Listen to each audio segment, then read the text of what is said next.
Hey, what's up, dudes? What's going on, dudes? Sheesh! Ah! Oh, man. How's everyone's freaking day, man? How's everyone freaking doing, dude? I hope everyone's doing well, cause I'm doing pretty okay actually. I'm having a pretty good day, believe it or not. I slept pretty well, you know what I mean? Yeah, me getting sleep, right? Well, yep. I got some sleep, and I slept really well. I mean, albeit it was only for like 4 hours, but hey, I slept pretty well. Sheesh. True, Jeremy Cassis. True. But yeah, dude. So I hope everyone's day is going good, like mine is. Oh, wrong account. Oh.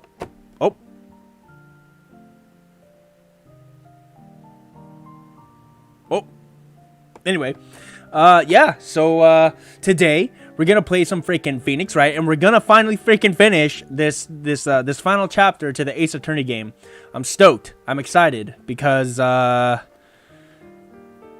it's pretty cool. It's pretty A-okay. So I'm looking forward to that. I hope you guys are looking forward to that too.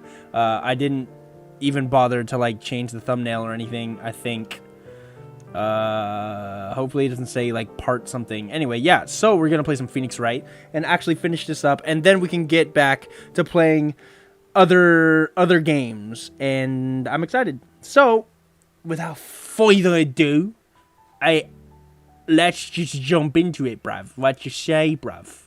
Let's just fucking do it, you know. Let's just fucking do it. Let me go ahead and change the screen over here to the game. Right there, yeah. And let me go ahead and mute my music, yeah.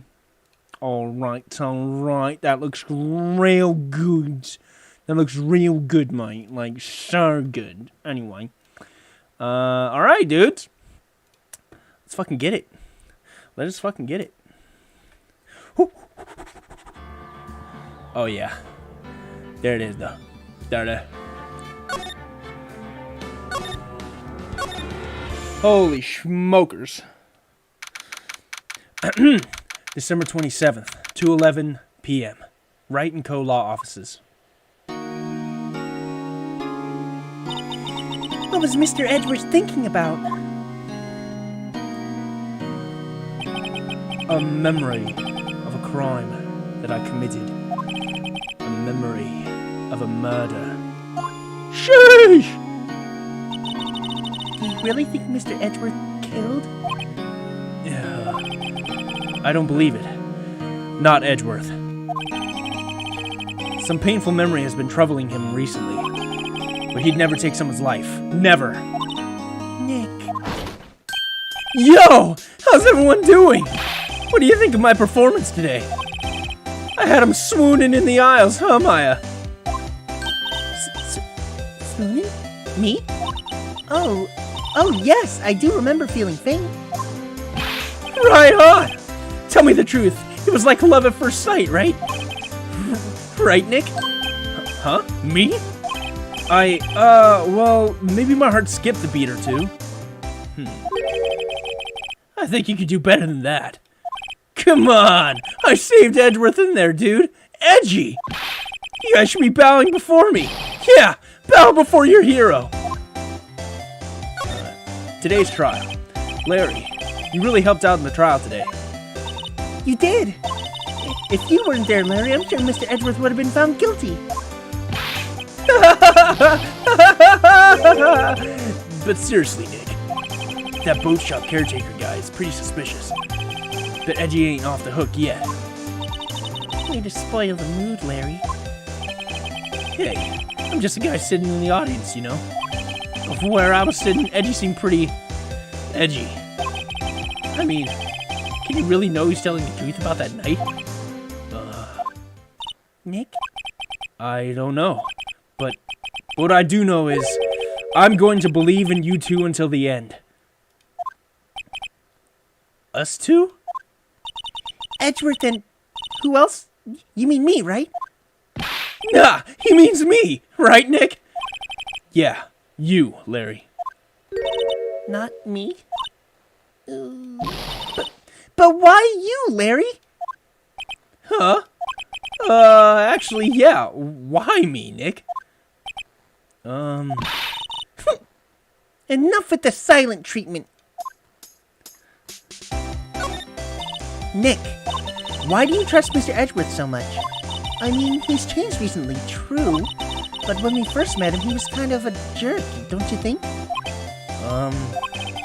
You didn't know him back then. Back when he wanted to become a defense attorney. Wait, was that when you two were classmates? Yes, in grade school. They saved me. Miles and Larry. They saved me, and I'll never forget it. That's why I became a defense attorney, you know? What? Hey, Larry! What's he talking about? Huh? Yeah, sorry, I kind of forgot. Okay, Nick, out with it. I'm going to hear this story today, and that's final. Okay. It's kind of a long story, so hang in there. It was the very end of 3rd grade. I was on trial. A class trial. A class trial? The class trial. You remember, Larry? Spring, end of 3rd grade? A kid in our class got his lunch money stolen. Lunch money? Our school's really small. Every month, kids would bring in an envelope with money for lunch from home. Huh, I see. Anyway, this kid's envelope disappeared with $38 still inside. Oh, yeah, now that you mention it, I do remember that. I can see why you'd forget, though. You were out of school that day. Anyway, the envelope had been stolen during PE class. I was coming down with a cold, so I'd skip PE that day. I was the only one not in class. So, they thought you did it? Yeah. The kids in class said I should be put on trial. Trial? So the next day, we held a classroom trial with me as the defendant.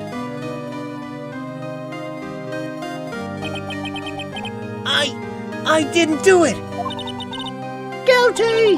Hey, kick it! Guilty, give the money back! You're such a meanie! No one play with him! Just admit you did it! You can't hide the truth! We're not gonna play with you anymore! We shouldn't be allowed in the relay race! Someone give my 50 cents, I loaned you!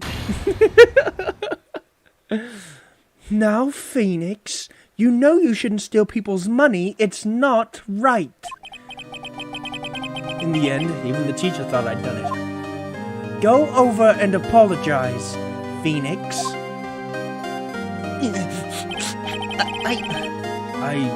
I didn't know what was happening. I was so sad, I couldn't stop crying. Everyone was staring at me like I'd done it. I tried to apologize. I went to where the boy whose money had been stolen was sitting, and that's when it happened. Objection! He shouldn't have to apologize. The only thing that belongs in the trial is evidence. Anything else has no place. You should all be ashamed. Amateurs! Miles?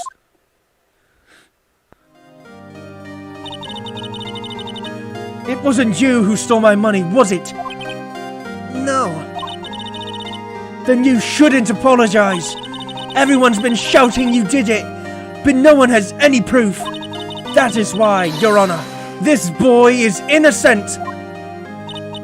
But Miles, he stole your money. That was stolen. It was your money that was stolen.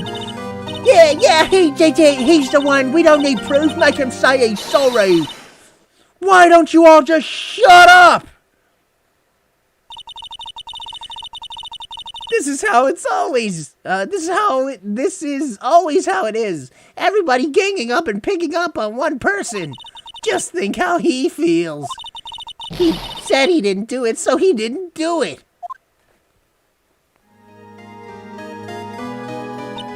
Silence. Very well. I will replace the money myself. This class trial is over. That's how it happened. After that, the three of us were the best of friends. Wow, I had no idea. Yeah, I had no idea either. I mean, I forgot. That's when I learned what it meant to be alone. Totally alone. Without a friend in the world. You did a good thing, Larry.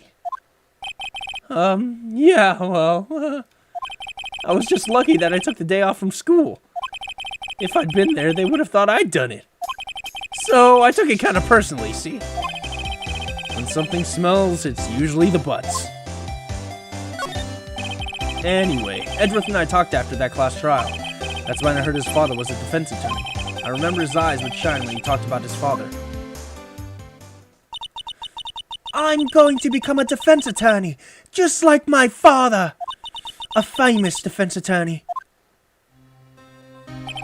Then, a few months later, he suddenly transferred to another school. The DL6 incident. Right. I'm not sure, but the transfer probably had to do with his father's death. That's so sad.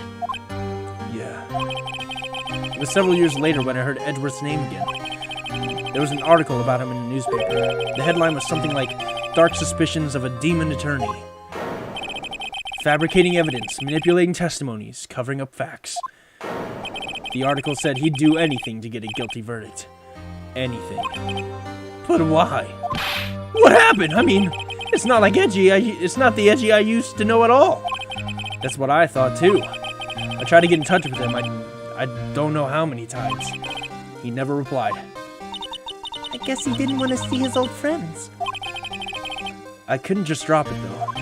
I wanted to meet him, to learn why he had to become who he became. That's when I decided. Wait, you don't mean... That's why? That's why you became a defense attorney? To meet Edgeworth? If I was a defense attorney, I knew he'd have to meet me whether he wanted to or not. In court. Edgeworth believed in me, and I believed in him. He's in pain, and no one's on his side. I'm the only one who knows the real Edgeworth. I'm the only one who can help him. Whoa, Nick! So is that why you helped me out for free? Yes. I helped you because I believed in you. Except I don't remember saying I'd do it for free. Oh, Nick! Nick! Nick! We have to save Mr. Edgeworth if that's the last thing we do, okay? Right. It very well may be. First, there's that rental boat shop caretaker. We need to find out who or what he is. I'd settle for who. I guess I can clean up some of this evidence I no longer need. Okay, let's go. Let's go! Okay, let's see, alright. Let's go talk to the boat caretaker. I believe here. December 27th, Gourd Lake Park, entrance. Hey, pal. Long time no see. Oh, Detective Gumshoe. Close one today, eh? I got so worked up I snapped my tire in half. Sorry about that. No problem, pal. Thanks to you, we now know who really did it. You mean the boat shop caretaker? Look, I'll make you a promise. I'll have that scoundrel in my custody by trial time tomorrow. Come what may. It's my duty to you as a police officer.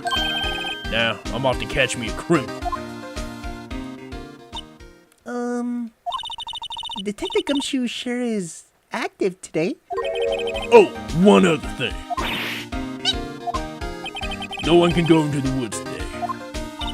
The woods? Where Lotta was camping? The woods are off limits to camping, and apparently the park ranger found out. He got pretty mad. No one can go in for a while. I guess Lotta's in a lot of trouble. Anyway, I'll be seeing you tomorrow. Nice. Good shit. Alright. December 27th, Gourd Lake, public beach. Huh? The steel eyesore is missing. Eyesore? Looks like the hot dog stand is closed too. I guess Larry's too busy worrying about Mr. Edgeworth to show up for work. Whoa, wait. Guess Larry has the day off. He was pretty happy about saving Mr. Edgeworth. True. We owe him big. Yeah, I guess that's it. December 27th. Boat rental shop. That old caretaker got away. Yep. I never imagined he might be the real murderer. Him!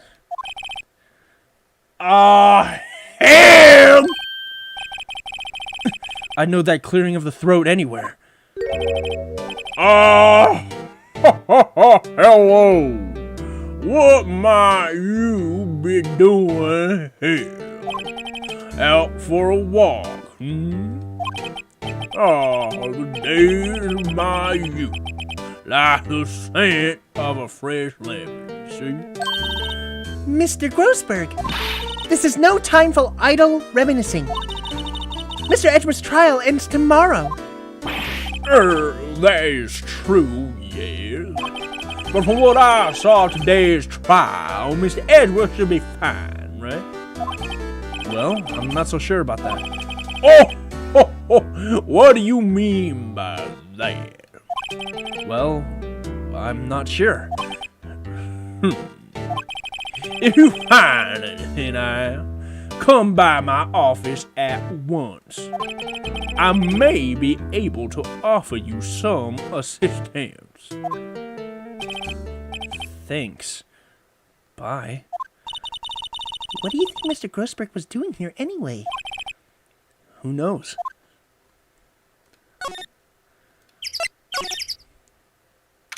December 27th. Caretaker's shack. Nobody's home. Hello!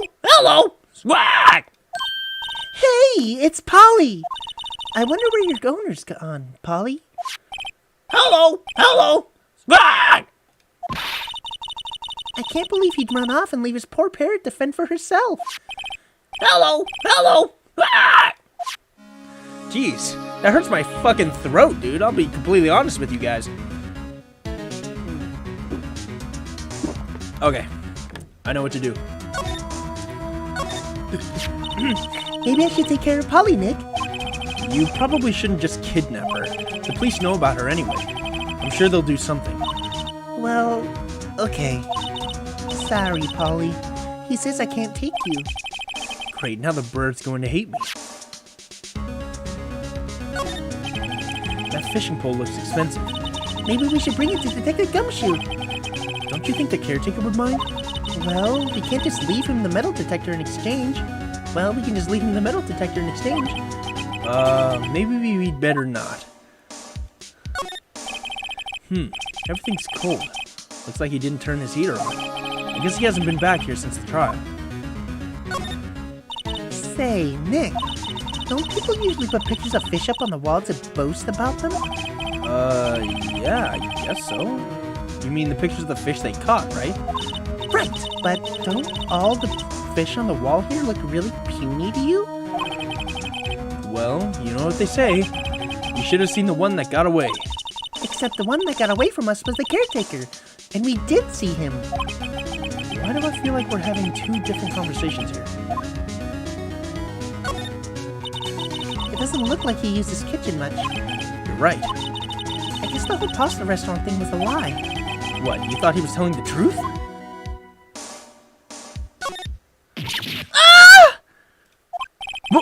What's wrong?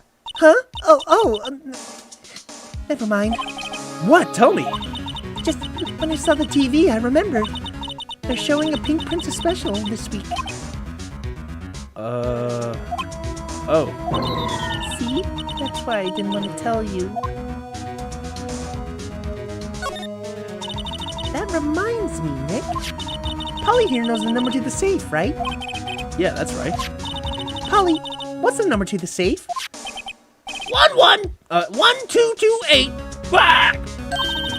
Let's open it, Nick. Come on. I'm sure there isn't any money in there. Oh. But hey, he keeps it locked, right? So there must be something of value in there. I'm not so sure. Okay, Nick, let's see what's in there. I guess there might be a clue or two. The only thing in here is a letter. A letter? Boring. There's no name or signature on this thing. It's handwritten in very precise, clear letters. Get your revenge on Miles Edgeworth. Edgeworth! Nick! Why would Mr. Edgeworth's name be on here? How should I know? I'm going to read the whole thing. Get your revenge on Miles Edgeworth. It also says, this is your last chance. Now's the time to get revenge on the two men who ruined your life. The rest of the letter goes on to describe the murder plot in detail. How to kill Robert Hammond and frame Edgeworth. Calling Edgeworth out to the lake, getting on the boat, firing twice. This is exactly what I figured out today in court. It's all here, in perfect detail. Oh, shit, dude. What do you think it means, Nick? I don't know. But it looks like these are instructions for the caretaker. When he killed Robert Hammond and called out Edgeworth, he was following instructions. But who could have written that letter? And what does it mean to get revenge on Miles Edgeworth? Look, I don't know, okay? But one thing's for certain. This letter is an amazing clue.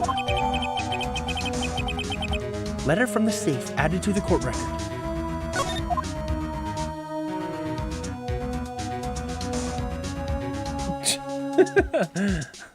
My cat just freaked out on my bed. I think that's all we're gonna get here. Actually, maybe I could... No, I can't. There's nothing left in the safe. I wonder why the caretaker didn't take the letter with him. He left in a hurry, right? I don't think he even came back here after the trial. Yeah, we're getting the fuck out of here, dude. We gotta go to Grossberg's office, right?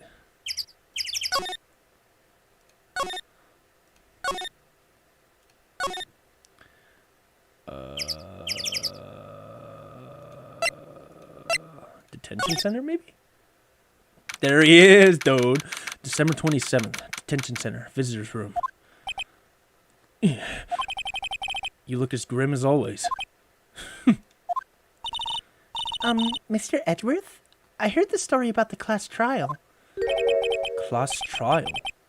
What do you mean? You don't remember? No, I don't. Your lunch money was stolen, wasn't it? In 3rd grade?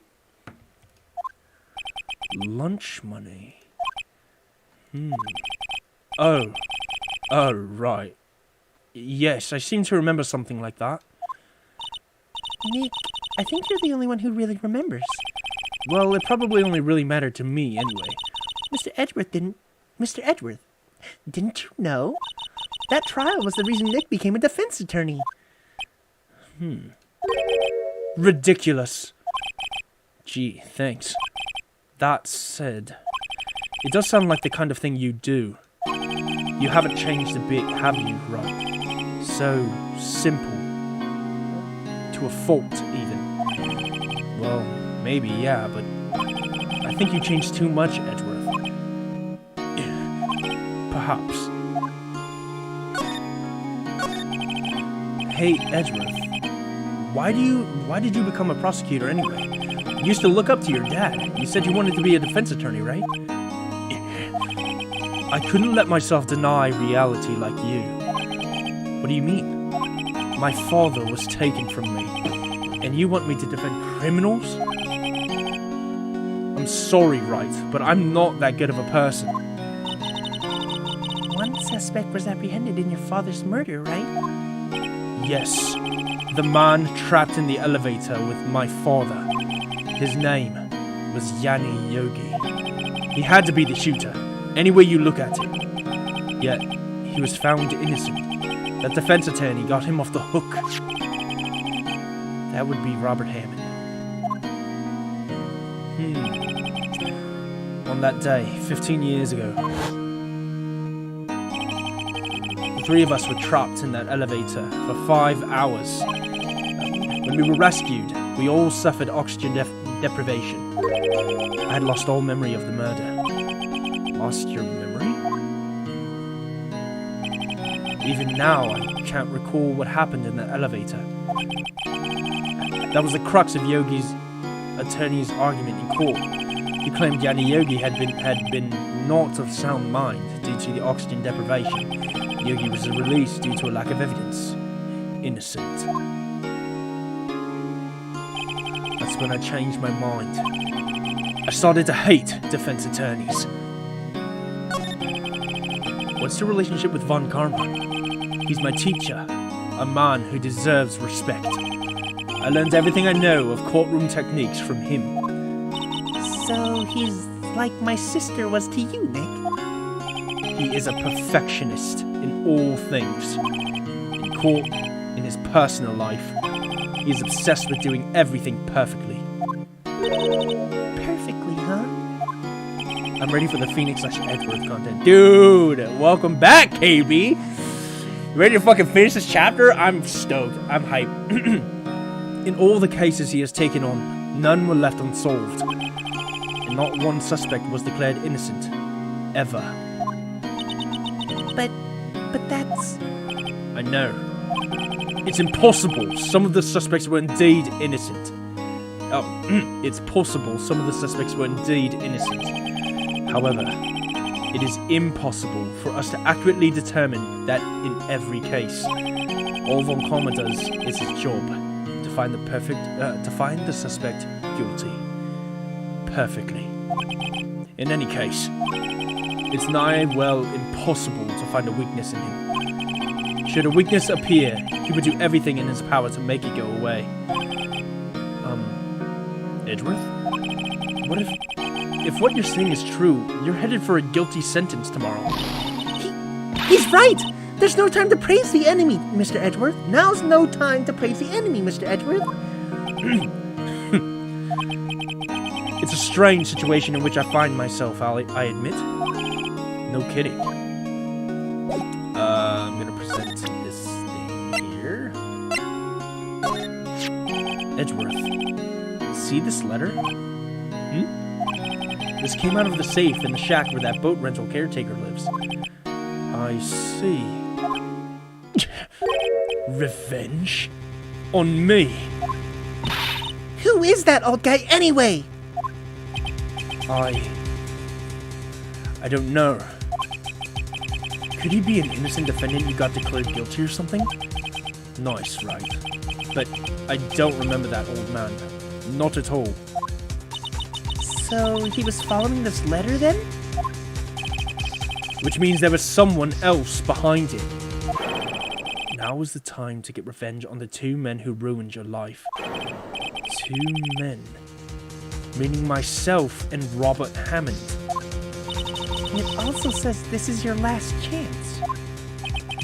Last chance? Wait. Maybe he's talking about the statute of limitations on the DL6 incident. Wait, that old man! What is it? Do you know who he is? Yogi.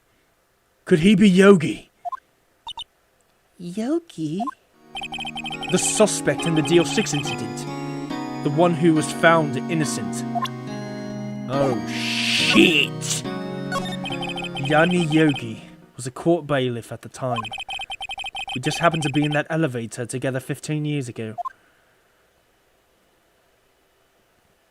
The earthquake. My God! The quake was incredibly strong.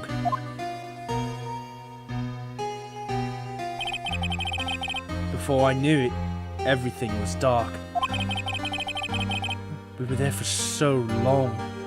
It felt like forever. The air thinned, and the darkness closed in on us in that little box. We became unsettled. Help! I can't breathe! Quiet! I said quiet! You're not making this any easier. I want to get out! Help! Get us out! Don't shout! You'll just use up more oxygen.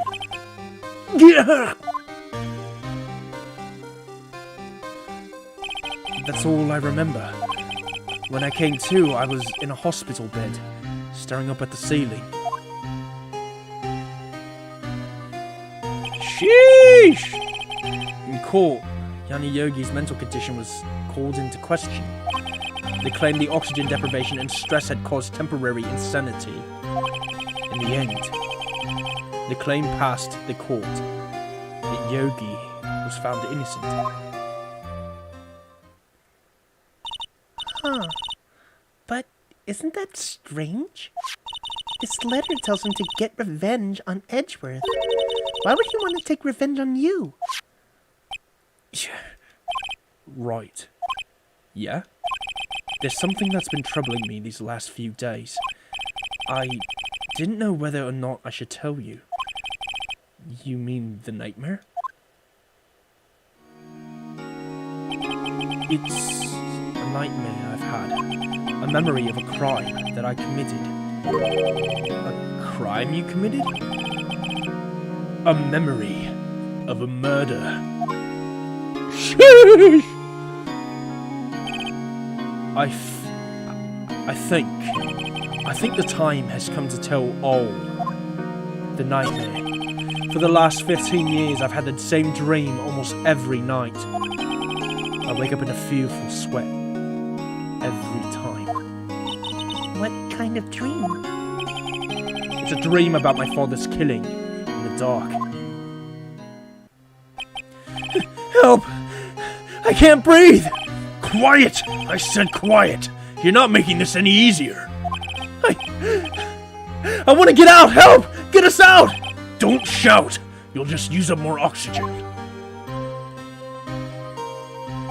I can't breathe! You're using up my air!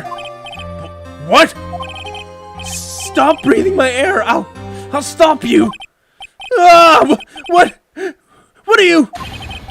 Stop breathing my air! No, Father!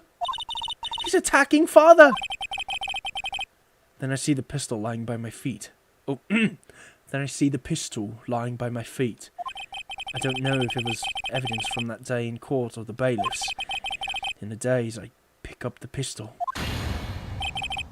Get away! Get away from my father! Bang. Oh, shit, mate. That's so fucking crazy, like.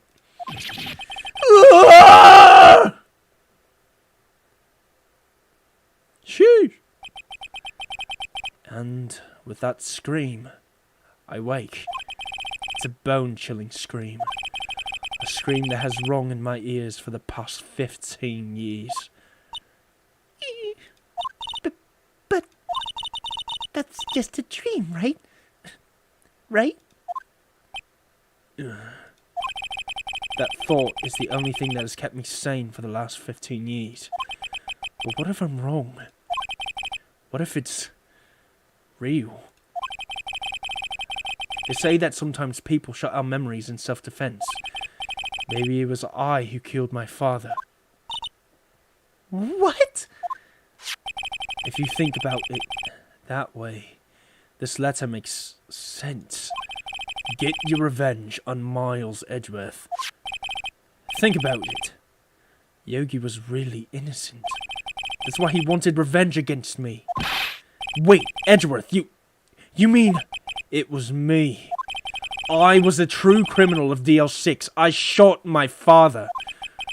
This is bad. What are we gonna do, Nick? What can we do? I don't know. I don't think there's anything we can do, like it or not. If there's someone else who knows a lot about the DL6 incident, maybe... There is, Nick! There is someone else who knows about DL6.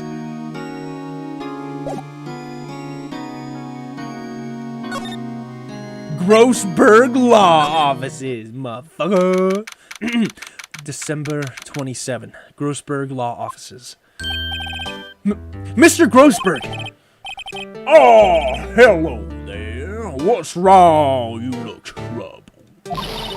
No kidding! I can't believe you're not! Just calm down and tell me what's happening. It's Mr. Edgeworth, he...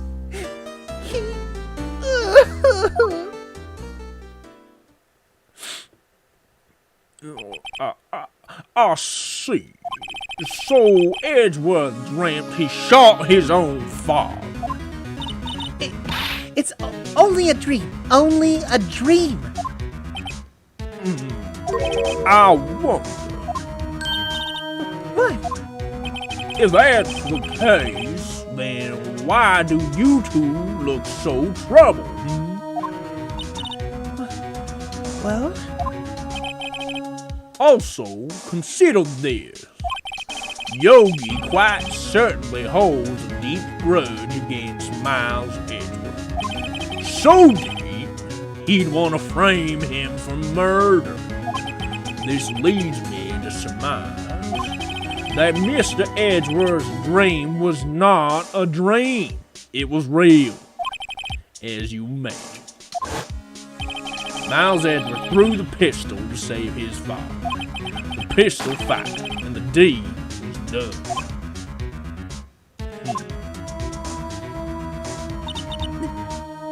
No. I don't believe it.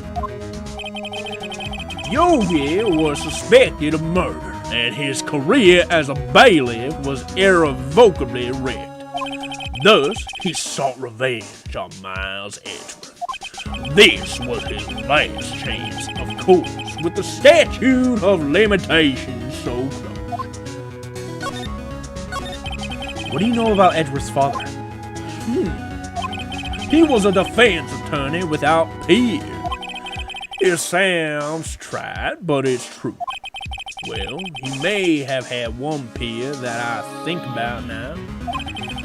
Your mentor, Mia Fey. My sister?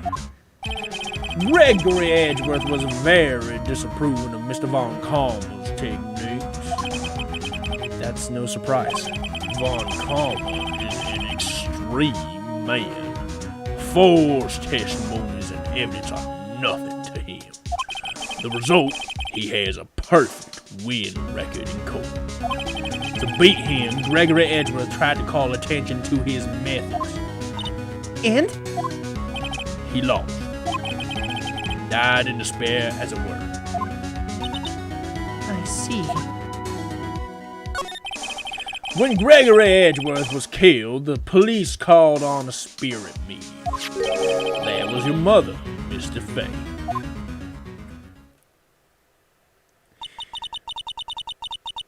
I am Gregory Edgeworth. I have been killed. The one who shot me was the bailiff, Yanni Yogi. Yet Yogi was found innocent. That's when my mother left us. Everyone called her a fraud.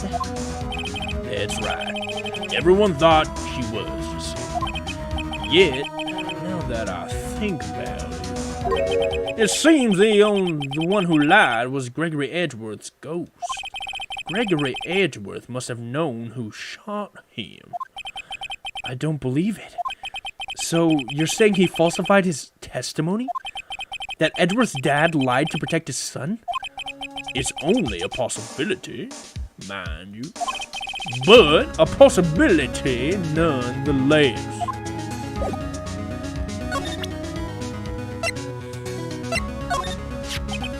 Ho ho! So this is the letter. It does seem that Yogi was following this letter when he killed Hammond. But why kill Robert Hammond? Hammond was a skilled defense attorney, but he defended clients not for their sake, but for his own. Huh? His own sake? He never trusted his clients that one. The only thing he trusted was his own ability. But he got his client found innocent, so why should it matter? Actually, my dear, it's quite different. He won that innocent verdict for no one but himself. Yogi was a free man, but socially he was ruined. Huh? You'll understand soon enough. Wait! What is it? This letter. I've seen this handwriting before. Long time ago. Whose handwriting was this? Do you have any idea who wrote this? Manfred von Karma. Could it be Manfred von Karma? Von Karma. Why would he have something to do with these? Well, I'm not sure. Von Karma. Von Karma. Wait! You're right, my boy! This is Von Karma's handwriting, I'm sure of it. I used to see it all the time on court reports. What? But that means... The one who told Mr. Yogi to kill was... Correct. Manfred von Karma himself. What does this mean, then? Why would Von Karma want to frame Edgeworth?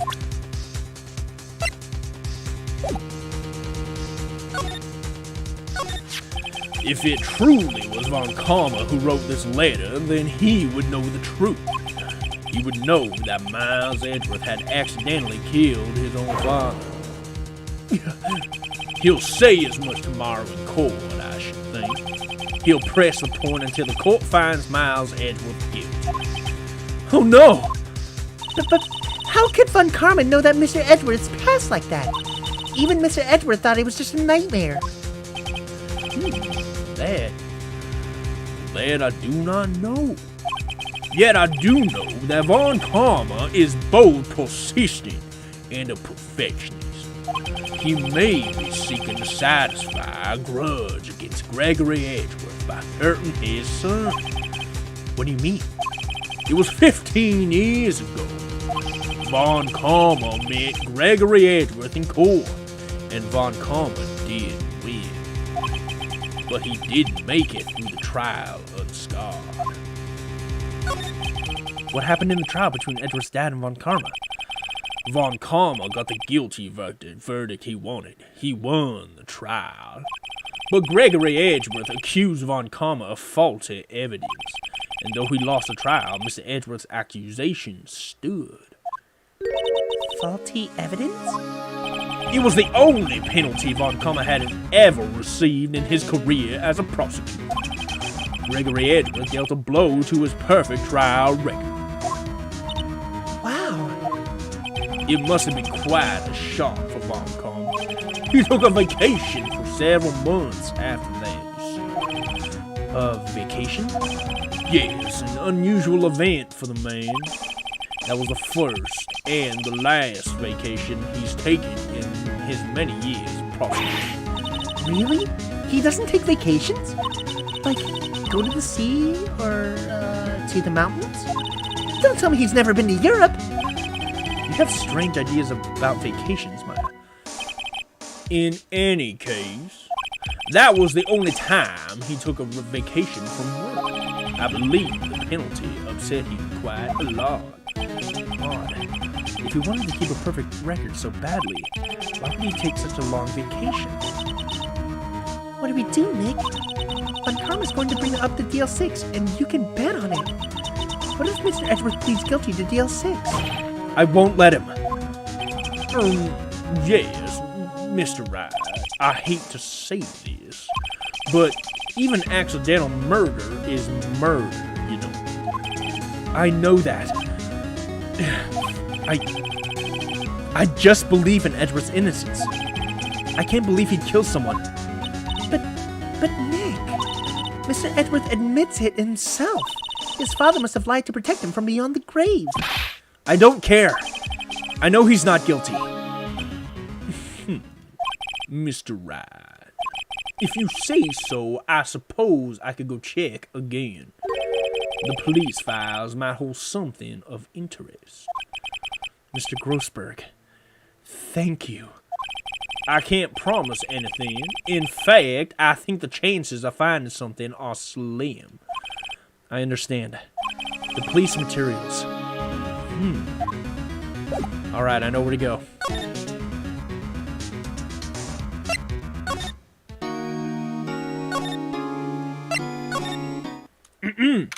December 27th, Police Department, Criminal Affairs. There's hardly anyone here. Everyone must be out looking for the old guy, Yogi. Ah, it's you. I don't think Gumshoe will be coming back today. He's staying out late looking for someone. Sounds like Detective Gumshoe is pounding the pavement for real. We were wondering if we could check out the records room again. Well, now, I can't have just anyone wandering around in there. But I guess Mr. Von Karma is in there now anyway. You can go in as long as he's there. Von Karma? Yes, he just arrived, actually. Von Karma's in the records room. Nick, let's hurry.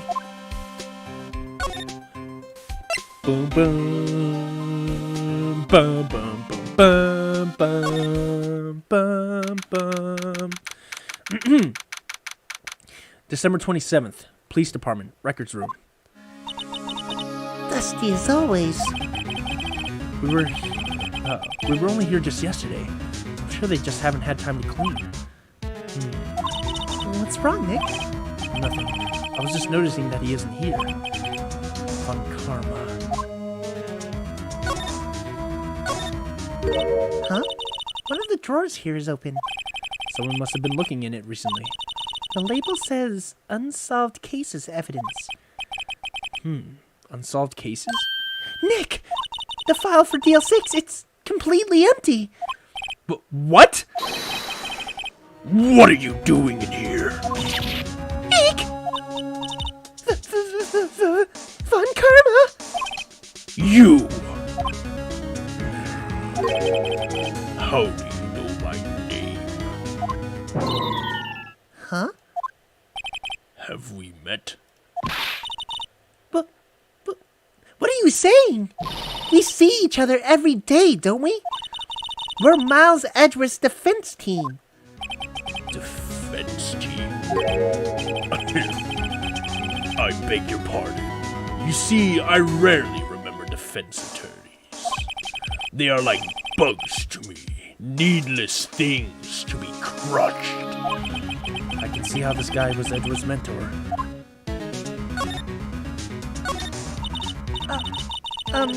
Mr. Edgeworth is your student, right?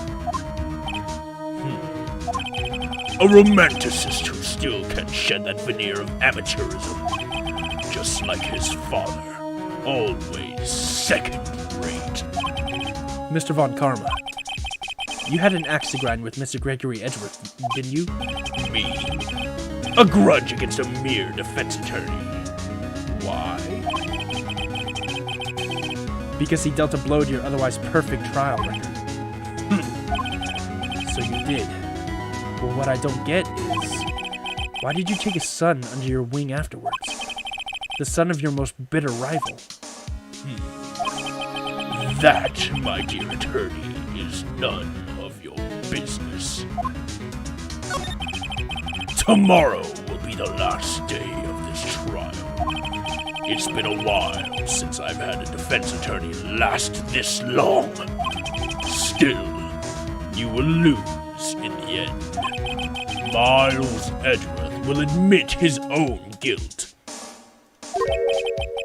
His guilt of 15 years ago, you mean? You're quite the researcher. If you've done your homework so well, then certainly you must understand.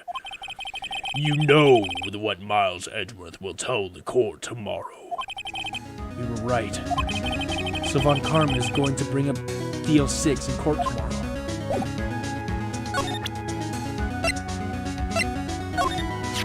Mr. Von Karma, have a look at this. This was you, wasn't it? You instructed Yanni Yogi to commit murder. Yanni Yogi. How many years has it been since I've heard him called by that name? He's a fool. I told him to burn it after he read it. So you admit it? You wrote Mr. Yogi this letter? Yes, my dear defense attorney. Thank you for taking the trouble to bring it to me. You've saved me from a lot of needless hassle. What?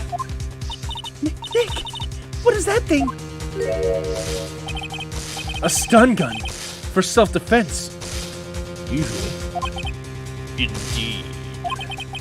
600,000 volts will course through your body like a dog touching an electric fence. 600,000. Oh, don't worry. People don't die from it. Usually. Now, give me the letter. No! No! What are you? Nick, run! Ah! But yikes, dude. Woo, sheesh. Maya! Out of my way. Ah!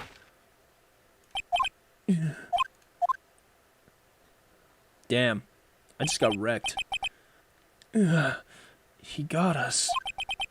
The letter's gone. Of course. And he took the DL6 evidence. All of it. Back to having no clues.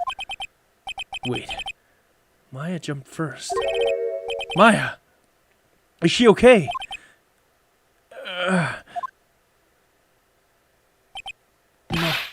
Maya!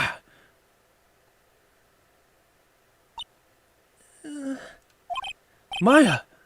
Open your eyes! Maya! The letter. Did he take it? Huh? Whoa! Huh? Oh. Yeah. Are you okay? I couldn't stop him. I jumped as fast as I could, but one shot from that thing knocked me out cold. I'm useless.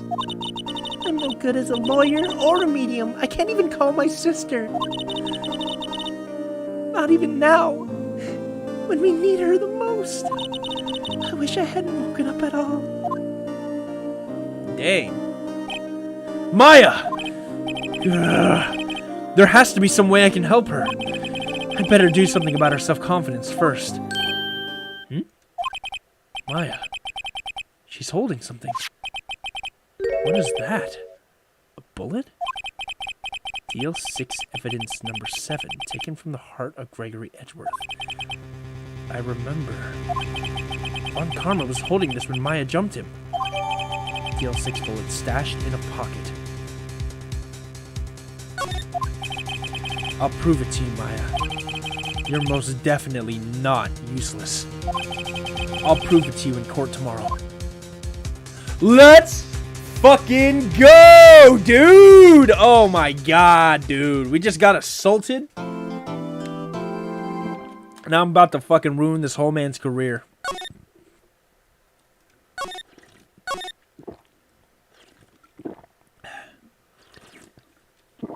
Ooh. Final day. Trial. December 28th, 9:51 a.m. District Court, Defendant Lobby, number 2. This is it. Judgment Day. Today, things are going to get settled at last. A lot of things. What's the big idea? Sorry, Nick. I only touched his shoulder. I guess the shock hasn't worn off from my run-in with the stun gun yesterday. Anyhow, today's the last day of the trial. Good luck, Nick. Yeah. Thanks, Maya. Edgeworth is looking glum, as always. I hope Von Karma didn't push him too hard. Whoa! What are you doing? Sorry. I'm sorry. I just thought I'd cheer you up with a pat on the back. Maya, maybe you should go outside and discharge? Right. Good idea. Try not to electrocute anyone on your way out. Woo, yeah, pal! What's gone into that girl? Detective Gumshoe. Good morning. How's Edgeworth? Good morning. How did it go, Detective? Have no fear. As promised, I've captured a runaway caretaker. I just brought him in. Took all night, pal. Thanks, Detective Gumshoe. You must be tired. Actually, after that shock I got on the way in, I feel pretty good. Yogi says he's forgotten his own name, but that has to be a lie. Why would he want revenge on Edgeworth if he couldn't remember his past? He does remember, and I'm going to prove it. Let's fucking do this, guys. Holy shit. December 28th, 10 a.m., District Court, Courtroom, number 3.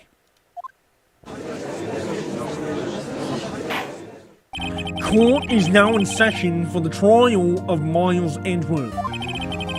The defense is ready, Your Honor. The prosecution is ready. Right, very well. We have reached the final day of our proceedings in this trial. I ask that the prosecution submit decisive evidence. Understood. Come on. Don't be awed into silence by every little thing he says. Very well, Mr. Von Karma, your opening statement. Right. Thanks to Detective Gumshoe's efforts, the boat rental shop caretaker has been arrested.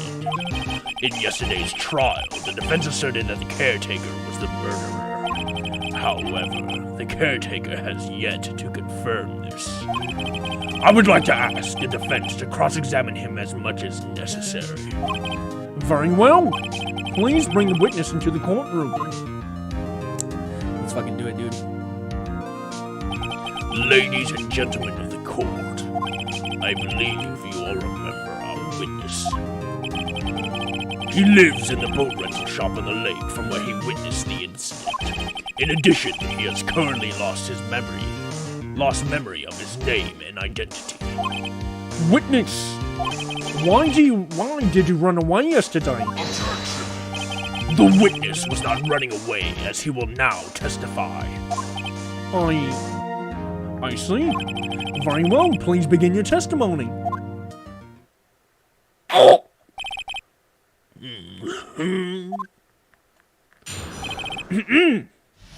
Let's do it. Why I left court. I'm real sorry, man. Just leaving this thing like I did. But I wasn't running away. Nothing. I went to go buy some food for Polly's soon. I figured I got nothing to do with this incident anyhow. What I mean, I need one of those motive things, right? And I don't got one. So, my testimony yesterday stands as is.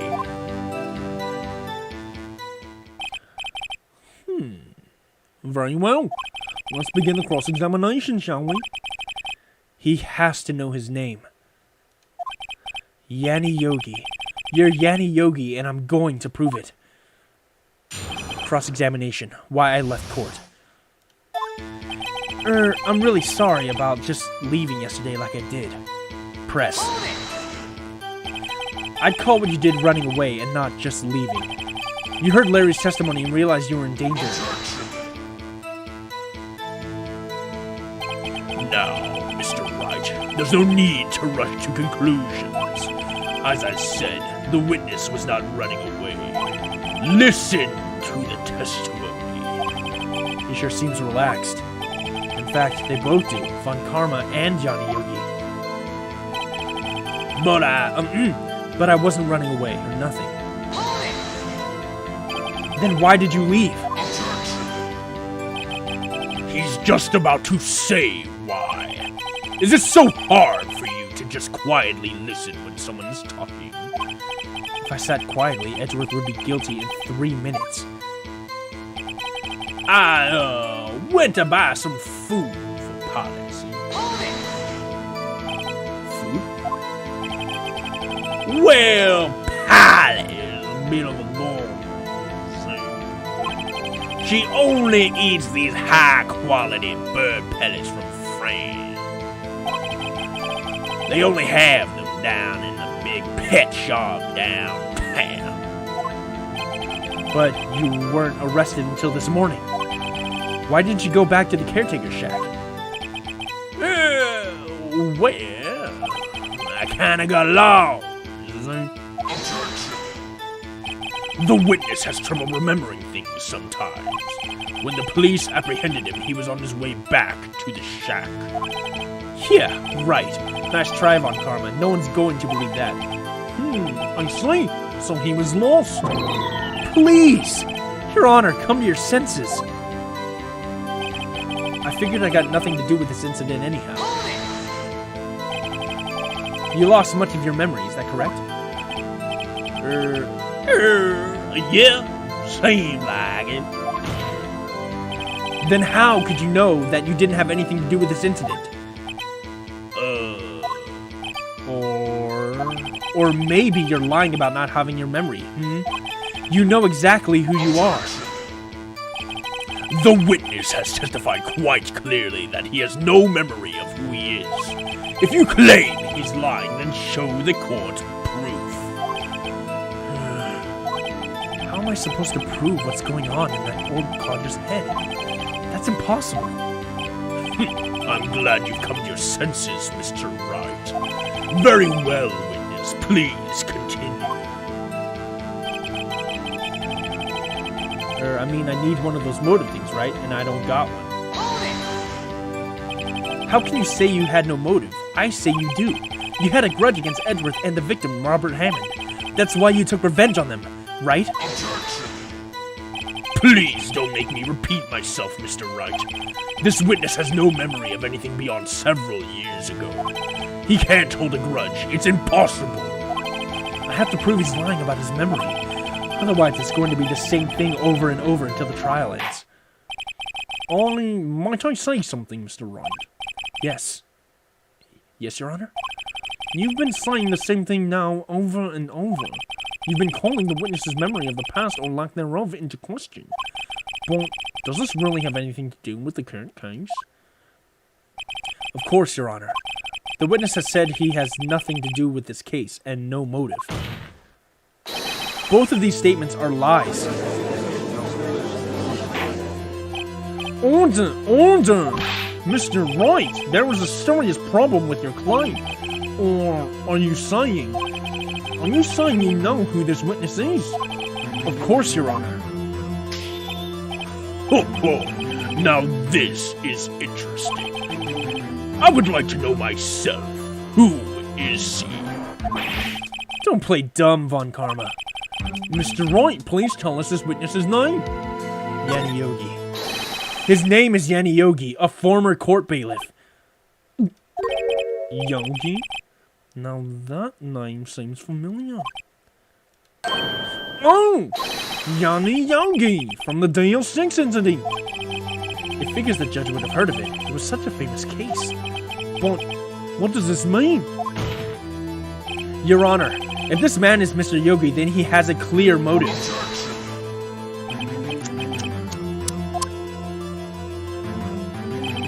Jumping to conclusions again, Mr. Wright. This man, this witness, is Yanni Yogi. Fascinating. However, how do you propose to prove this in court? This is a court of law, as you may recall. You need proof. And allow me to repeat once more that the witness has lost his memory. This is it. I have to do this now. If I can't prove he's Yogi right here, right now, then I've got nowhere else to go. Nick, how are you going to prove it? How can you prove that he's Yanni Yogi? It's okay. It's actually quite simple. Your Honor, please take this man's fingerprints. Then we'll compare them to the fingerprints on file for Yanni Yogi 15 years ago. I see. That makes sense. Huh? I'm so very, very sorry, Mr. Wright. Why? The witness has no fingerprints. What? What? No fingerprints? Oh! You see, before I worked as a caretaker, I worked at a chemical plant. I burned my finger working with the stuff. Yep. What? Yogi, you sneak! You burned your fingerprints off to hide your past? Well, if the witness has no fingerprints, I guess we will not be able to prove his identity. No! Well, what will you do, Mr. Wright? It seems that the case has been decided, no? No! I know what happened. I know everything. I just can't prove it. But no, I can't let it end like this. I can't lose. There has to be another way. There is no one who can testify as to who this witness is. No one. Nick, what are we going to do? I didn't even consider that he might have erased his fingerprints. What do I do? Well, Mr. Wright, perhaps you'd like to cross-examine his parrot for a little comic relief. Yeah, very funny. You're a sore winner, Von Karma. Wait a second. Cross-examine his parrot? What is it, Nick? No, you're not going to... Your Honor. The defense would like to take Mr. Von Karma up on his proposal. Take Mr. Von Karma up? On my proposal? Exactly, Your Honor. I would like to cross-examine the witness's pet parrot.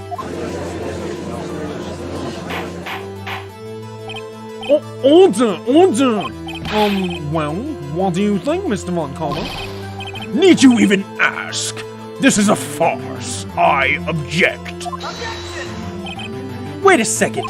You were the one who suggested I cross-examine the parrot, Von Karma. I have a right to do as you suggested. Well, if you're so desperate, then please be my guest. Of course, should you go through with this and nothing comes of it, then I hope you're ready for the consequences. Nick, this is crazy.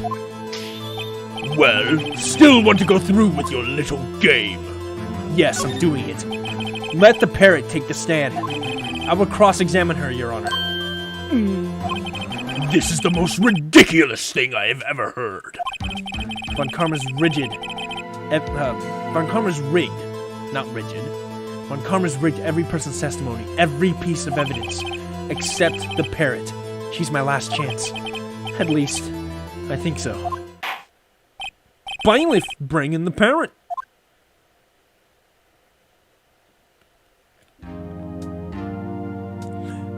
Oh shit, that's it, dude. Hey, break it down, yeah, That's quite a bird. Please, tell us your name. 9. The witness is ignoring me. It must hurt to be ignored by a bird. Ahem. Very well, witness.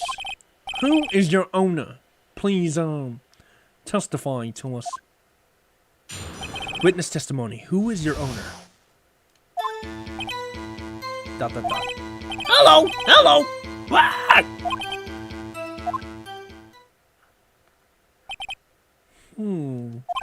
Certainly the most concise testimony we've had so far. Very well, begin your cross-examination. Right. What are you going to do, Nick? I don't know. What do we do, Maya? Who is your owner? Hello! Ah! Oh, shit, wait. Sorry. Witness, you can't just say hello and expect us to get anywhere. I want you to testify. Maya, you talk to her. Right. What do I say?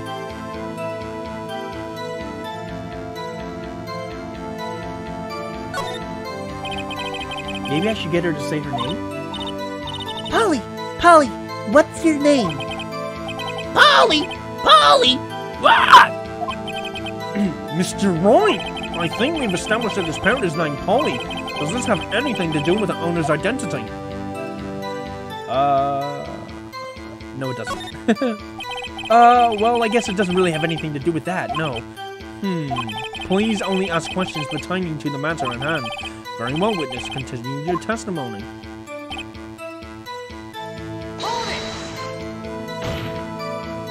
Witness, you're here to speak. You must speak to me. Frankly, I can't believe that you're speaking to the parent.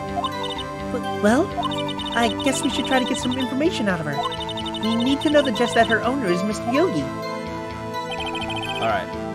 This is it. Check this out. I'm about to fucking big brain this shit. Witness, you can't just say hello and expect us to get anywhere. I want you to testify. Maya, you talk to her.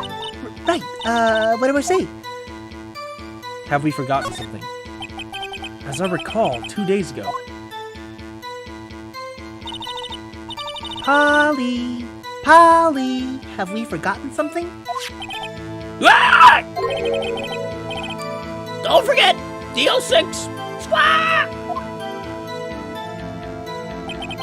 If I can get Polly to say that here, that will prove that the caretaker had something to do with DL6. Polly? Have we forgotten something? Hello! Squawk! That's not what you're supposed to say. Forgot something we forgot. Hello! Squawk! Uh-oh. It's not working, Nick. She won't say it. This is ridiculous. Why won't she say it? Something the matter, Mr. Wright. Wait. Don't tell me Von Karma expected this. He couldn't have retrained the parrot. Could he? Did he train her not to respond when we asked if we'd forgotten anything?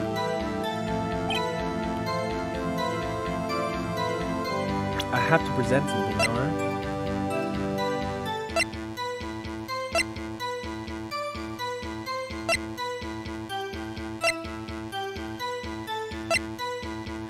Ah, shit, dude.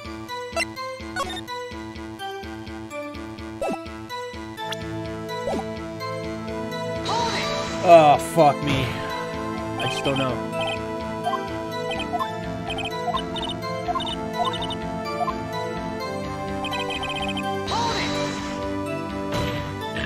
No, excuse me. What's the safe number? Maybe I'll get her to say the number of that safe. Huh? The safe? Why? Let's just try to get her to say anything, okay? Polly, what was the number to the safe in the shack?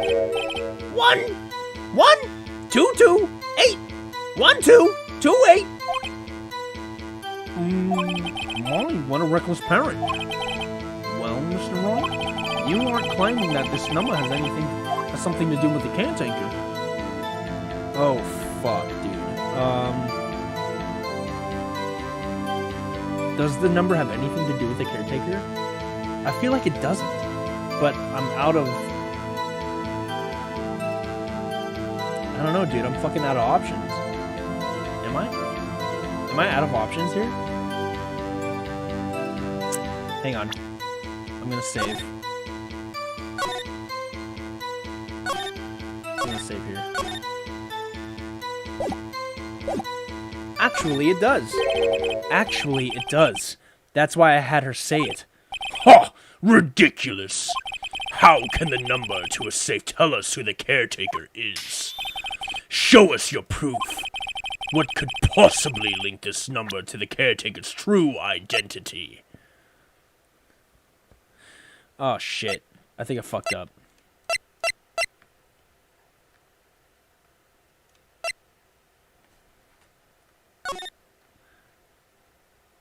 Oh, shit. There it is, dude.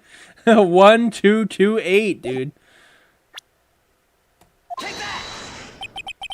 The Deal 6 case file? What is this obsession you have with that case? Mr. Wright, where in this file is something relating to that safe number? Case summary. It's on the case summary page. The case summary. Specifically, the date on which the DL6 incident occurred. The date of the incident. December 28th. Why, that's today's date! 15 years ago! And the number on that safe is 1228. Oh! He used the date of the DL6 incident as the number for your safe, for his safe, Your Honor. That's how important that date was to him. I see. It certainly is an interesting coincidence. People often do set their secret numbers to dates. Objection! Bah! This is not tangible proof. I set my ATM card's number to 0001 because I'm number 1. This has nothing to do with a date. Nothing. Indeed. Alone, it is a little weak for evidence in a murder trial. We would need some other corroborating evidence. Where am I going to find that? Nick, we're getting closer. One more. If we could just get one more piece of evidence. Right, but what? Very well, witness. You might continue. Okay, hold the fucking phone. I feel like I need to look at this.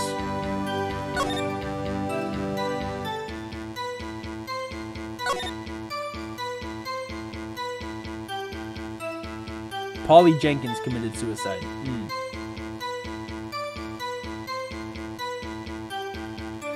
Got it. Wait, shit, sorry. That was what part again? That's the case summary, victim data, and then suspect data. Okay, got it. Suspect data.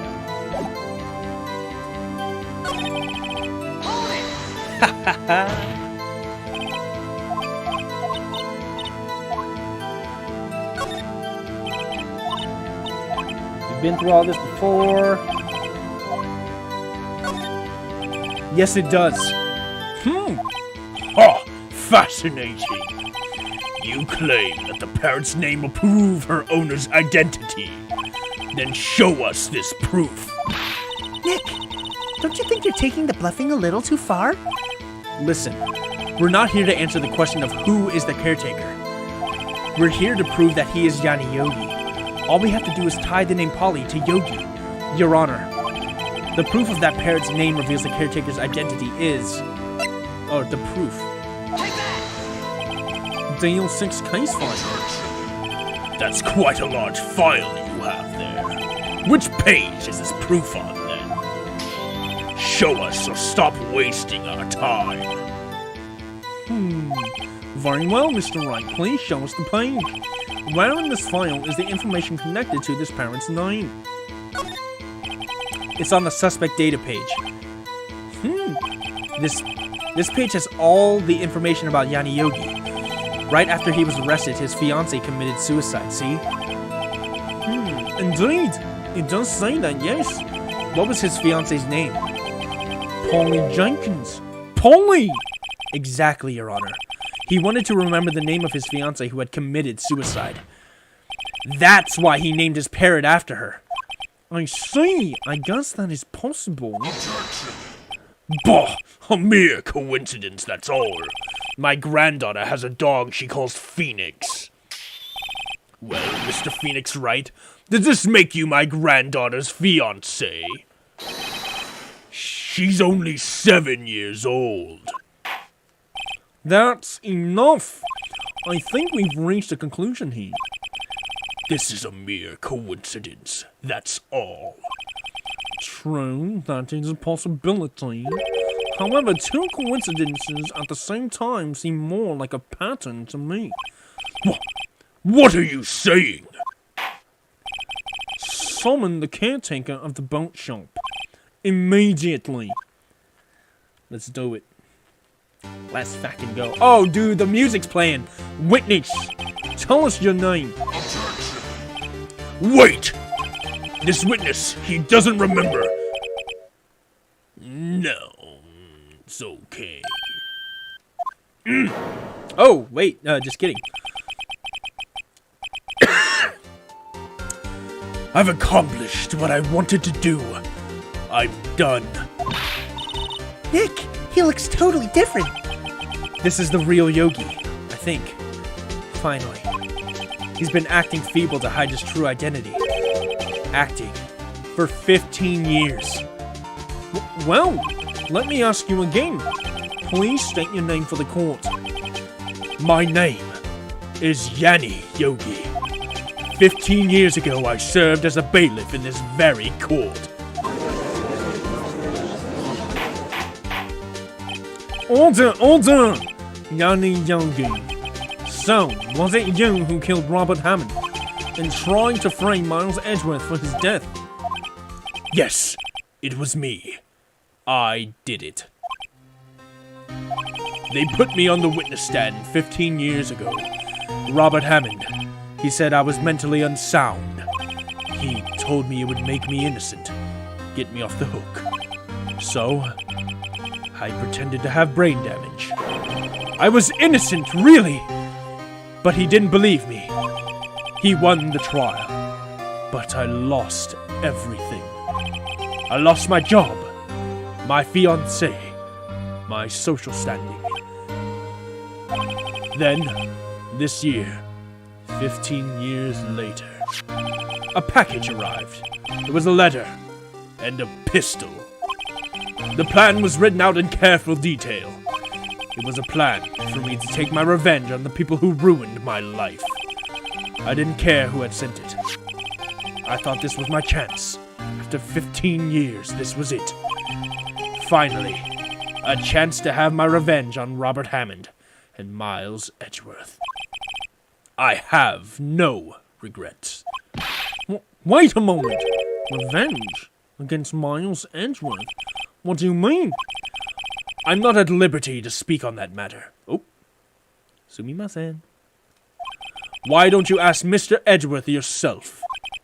Anyway, I admit it.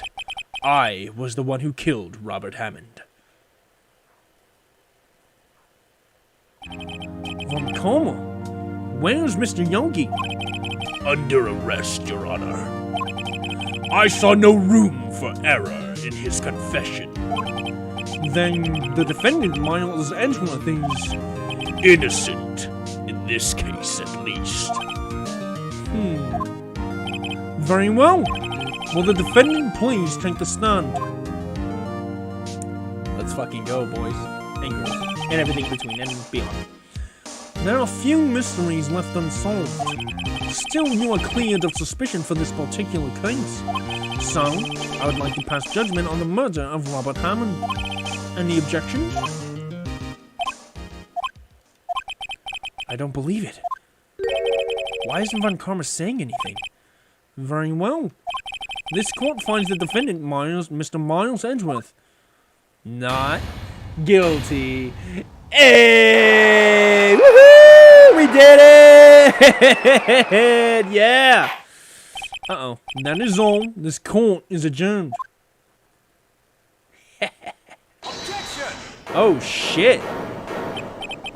Did someone just say objection? It wasn't Von Karma. Wait, but that means... No. Edgeworth? Your Honor, I object to your judgment.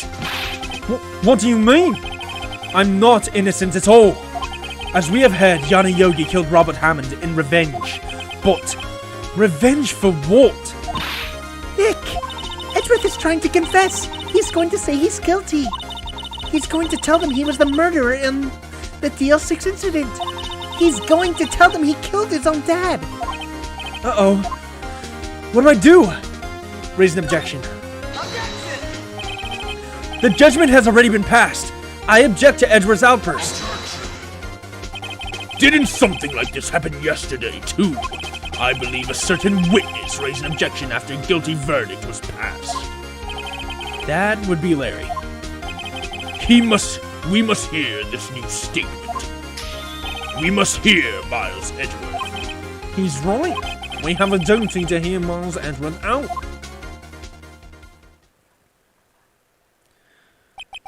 For 15 years, I've had a recurring dream. A nightmare. It's only a nightmare. That's what I told myself. But now I know it wasn't a dream. Yanni Yogi wasn't the killer. You mean in the incident when your father died? From the distance of the shot, it wasn't suicide either.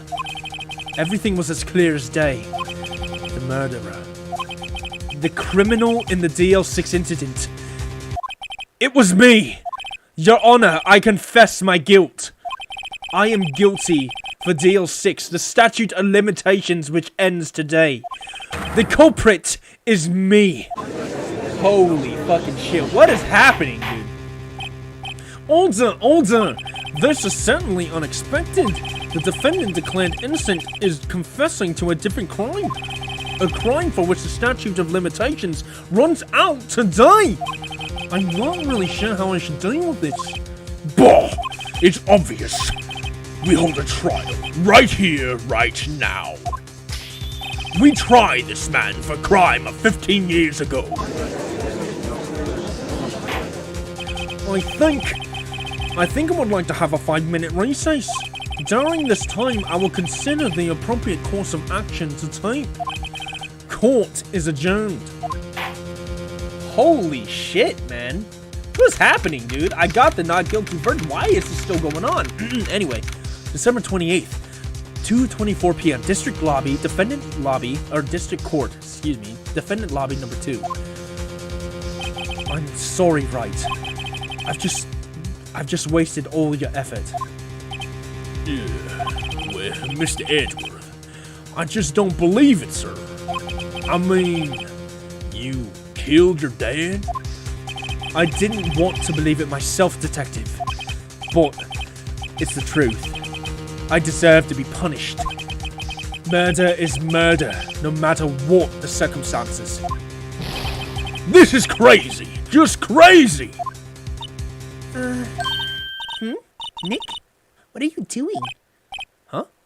Oh, I was just reading through the court record once more. I'm getting my case ready. Your case? For what? Isn't it obvious? I'm going to prove that Miles Edgeworth is innocent. Here. What are you talking about, pal? He just admitted to it. He confessed that he did it. In court. I'm sorry, Edgeworth, but I don't believe your nightmare. What? It's just a dream. It's not real. The truth is right here in this court record. In any case, tighten your belts. The real fight is just beginning. I'll prove you're innocent. Trust me. Right. Holy fucking shit, let's go. December 28th, 2:30 p.m., District Court, Courtroom, number 3. Now then, I would like to resume our trial. Judge, Miles Edgeworth has admitted his own guilt. He has confessed his crime. Let us begin by hearing his testimony. Then, though pointless, let the defense do their cross-examining. The statute of limitations on the DL6 incident runs out today. Though it's unconventional for me, I'd like to run this one by the book. I see. Does the defense have any objections? No, Your Honor. But Karma, you knew this was going to happen from the very beginning, didn't you? Very well. Will Mr. Miles Edgeworth take the stand? Will the witness state his name and profession? Miles Edgeworth. I'm a prosecuting attorney. Mr. Edgeworth, 15 years ago, you mistakenly killed your father, Gregory Edgeworth. Is this correct? It is correct. Then testify about this matter in court. When Edgeworth was telling me about his dream yesterday, I noticed something. One detail didn't quite fit. That will be the key, but only if I can get it to work. Please, please. Thank you, Maya. Always got my back. The DL6 incident.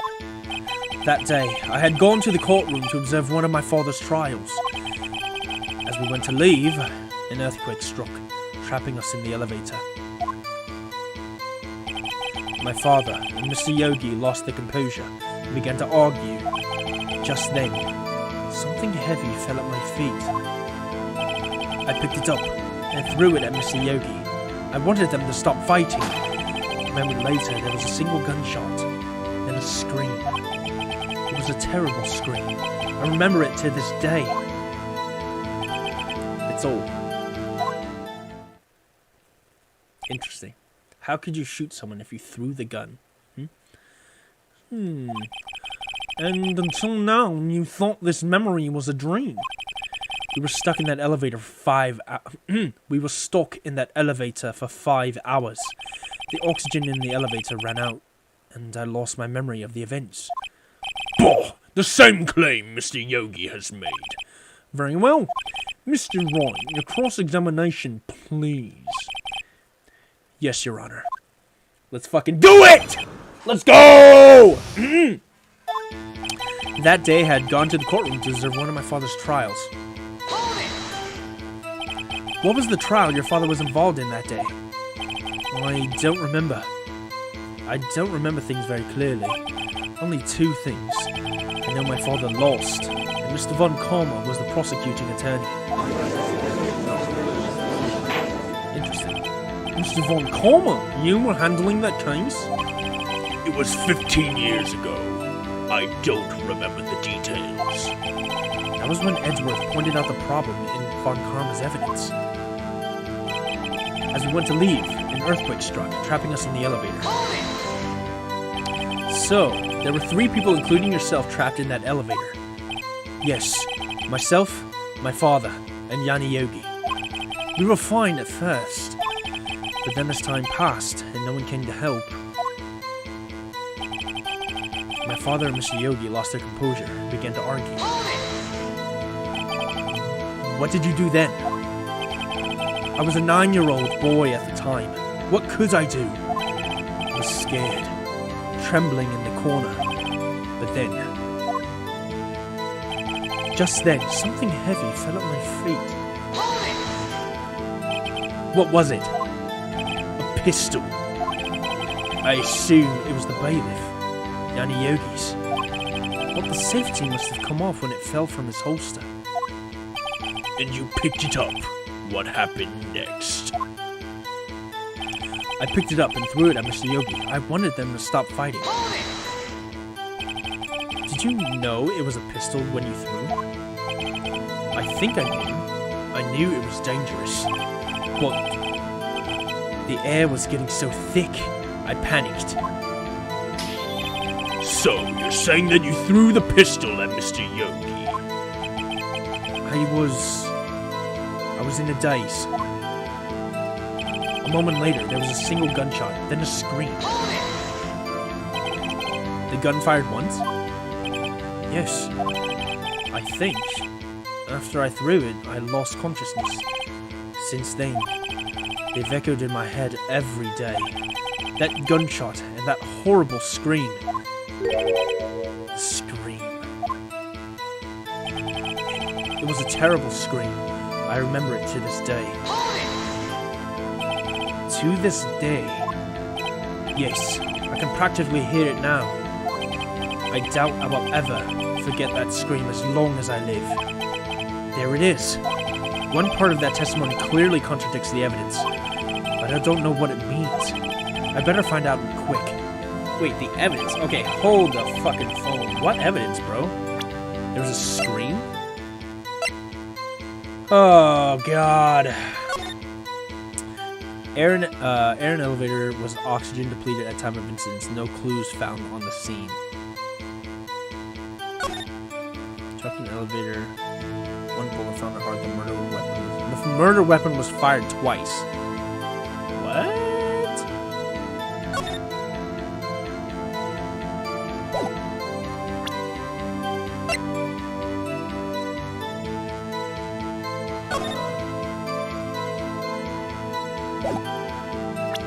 Okay, I think I got it.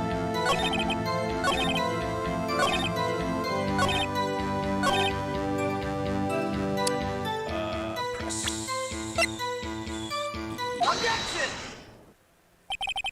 Are you sure you only heard one gunshot? Yes, I'm sure of that. I heard the gunshot and the scream. Then everything faded. I was unconscious until the rescues came. I see. No, Your Honor. Unfortunately, you don't. Look at this file one more time. This plainly contradicts the witness's testimony. You do enjoy dragging out that file, don't you? I don't accept this evidence, unless you can tell us what page it's on. Which page contradicts Miles Edgeworth's testimony? Oh, fuck, I forgot. Oh, wait, cool, I can check. Thank God. Holy smokes. Victim data. Bitch. Look at the victim data in this file. It says it quite plainly. The murder weapon was fired twice. Miles Edgeworth only heard one gunshot, yet the murder weapon was fired twice. The first shot was the accidental firing when the pistol was thrown. So, who fired the remaining shot?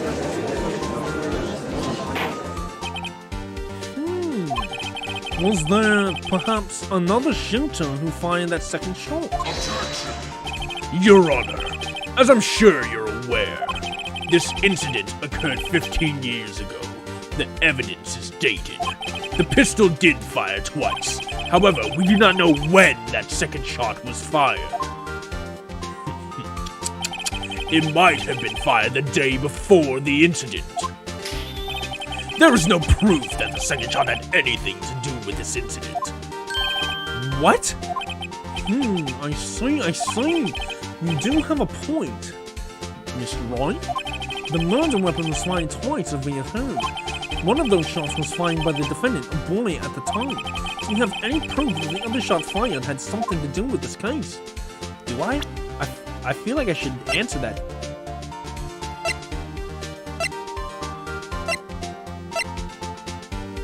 Okay, so none of this...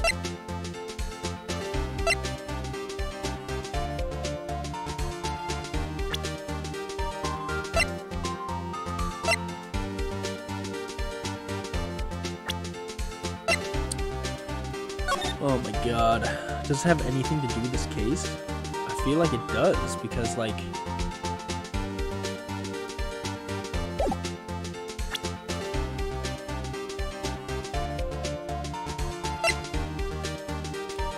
Is it this, dude?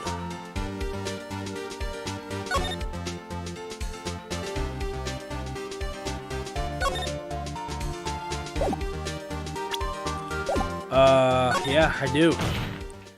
Your Honor, I think I will be able to show you proof. What? Impossible! Now, Mr. Von Karma, save your surprise for after you've seen the evidence. Very well, Mr. Wright, show us the proof. Alright, hang on. I need to save again. Alright.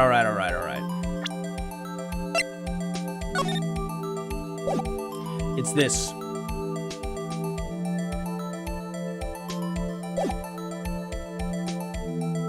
Oh.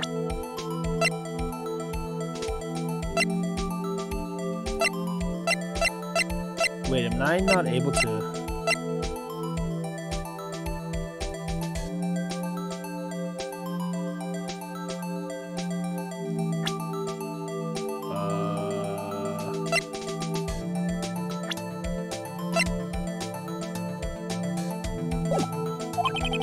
Do you have evidence that the second firing of the pistol is related to this incident?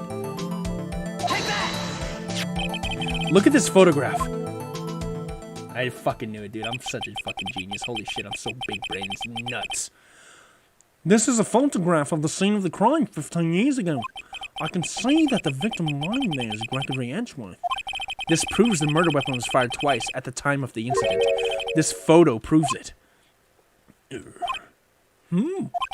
So, let me get this straight. This photo proves 2 shots were fired. Where? Your Honor, please. Please get a clue. Show the judge the contradiction in the photo. It's fucking right here, dude. Take that! As should be obvious, the contradiction is here. I see a bullet hole in the door. Your Honor, Gregory Edgeworth was killed by a shot from the pistol. Yet there is also a bullet hole in the elevator door. We also know that the murder weapon was fired twice. Thus, someone other than Edgeworth fired that second shot. Order! Mr. Wright, what are you driving at? It's simple, Your Honor. At the time of the incident, 2 shots were fired. One went into Gregory Edgeworth's heart. The other hit the elevator door. Remember that the defendant lost consciousness after the shot he fired rang out. In conclusion, we must agree that the second shot was fired by someone else. Mr. Wright, but who could that someone else be? The murderer, of course. I knew I should have stepped in before your wild fantasies got out of hand. Mr. Wright. Look once more at the DL6 incident case file. Look closely. Try the case summary page. The case summary, that's on page 1. Look what is written there. Not a single clue was found on the scene. If the pistol had indeed been fired 2 times, then the other bullet would have been discovered on the scene. He does have a point. That second bullet has never been found. Why? Because the second bullet does not exist. The bullet that claimed Gregory Edgeworth's life was the one fired by his own son. That is the truth of this matter. The whole truth.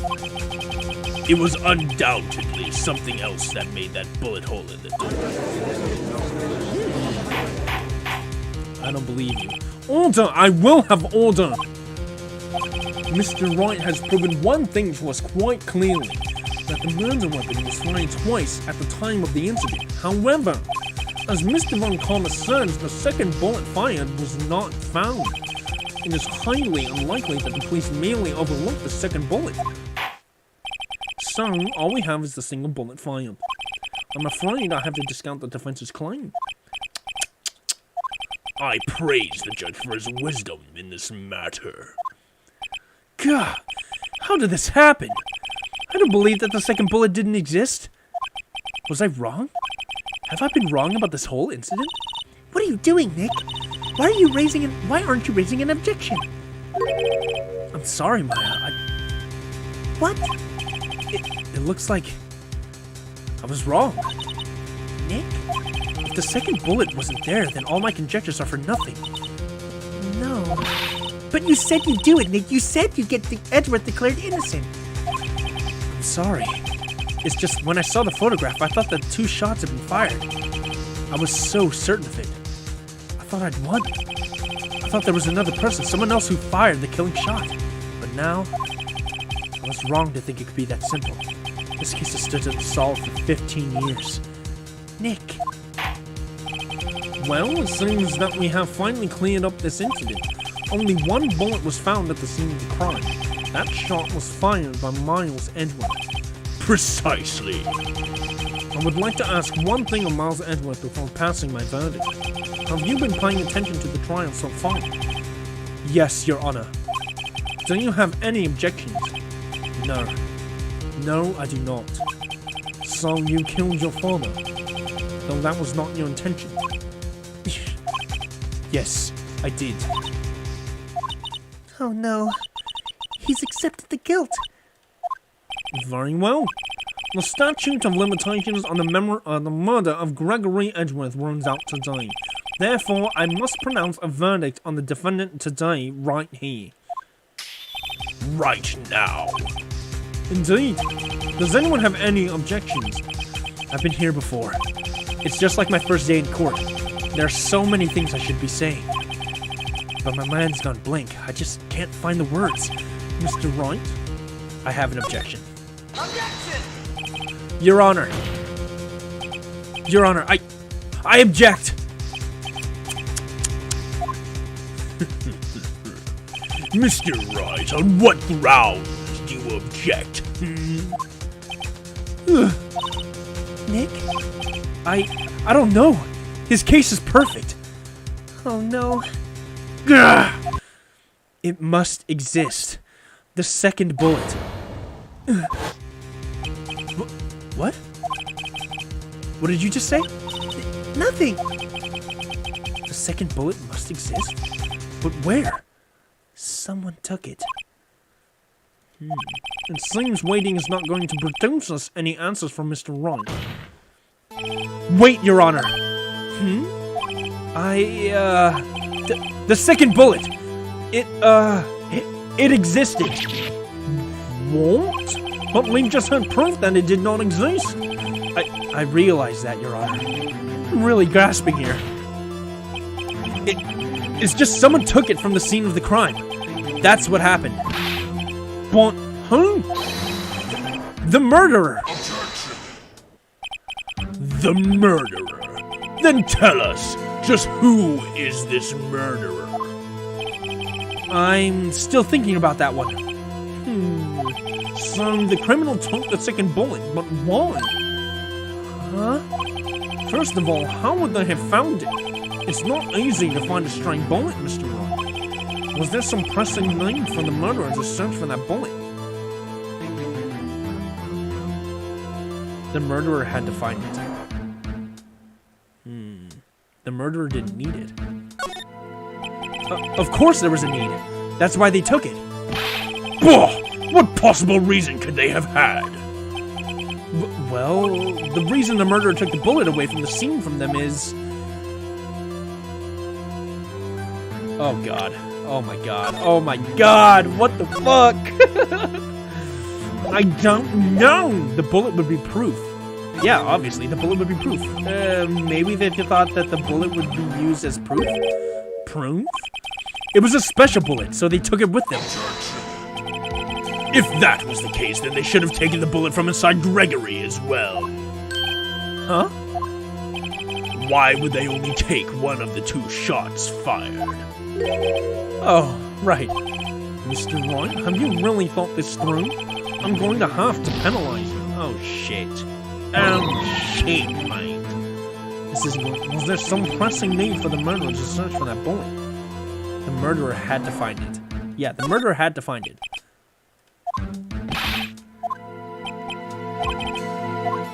The murderer was cautious. Well, the murderer was a very cautious sort, you see. That's why the murderer had to search for that bullet. If that was the case, then they should have taken the bullet from inside Gregory as well. Huh? Oh, right. Oh, shit. Alright, I guess they didn't fucking need it. God damn it. Why would the murderer have spent the time to look for that stray bullet? I haven't got a clue. What's wrong, Mr. Wright? Bah!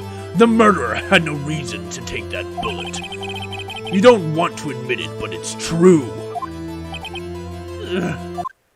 Had to take it. Had to take it? The murderer? What does that mean? You're thinking too normal. Think crazy.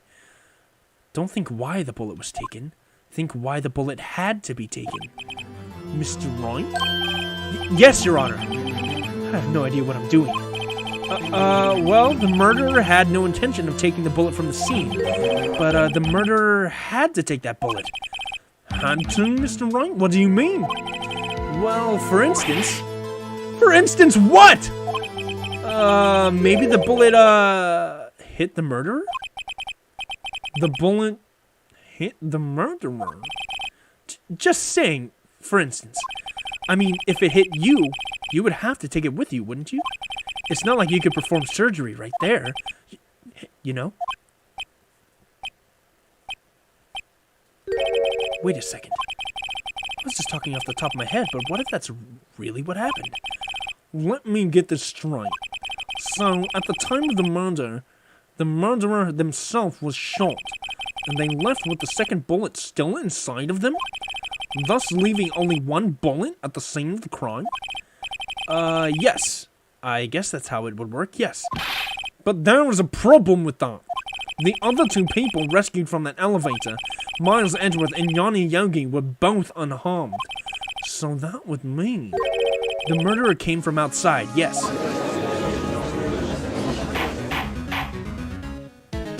Holy shit. The two men fight inside the elevator. Trying to stop them, the boy picks up the pistol at his feet and throws it. The pistol discharges the bullet, and the bullet goes through the elevator door and hits the murderer outside. The boy loses consciousness.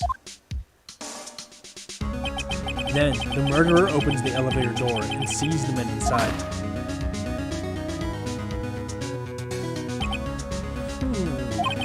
Mr. Wright, you are truly the most unpredictable defense attorney I've ever known.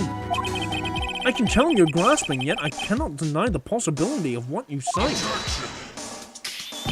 What are you saying? Deny it! Deny it! No one involved with the incident was wounded. There was no murderer. No one was wounded at the time of the incident. He's right. I can't think of anyone. Hey, Nick. Huh? I just thought of something really crazy. Crazy? Remember what Mr. Grossberg said yesterday? Gregory Edgeworth dealt a blow to his perfect trial record. Wow. It must have been quite a shock for Von Kamm. He took a vacation for several months after that, you see. Yes, an unusual event for the man.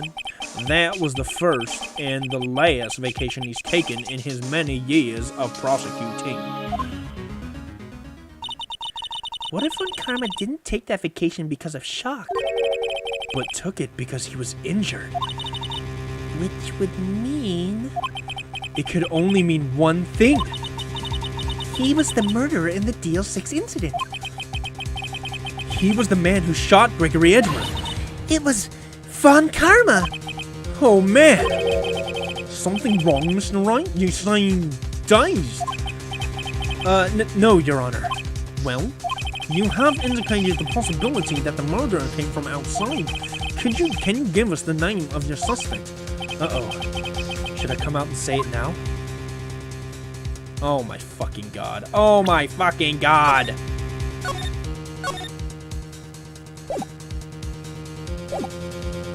No, say it now. Fuck it.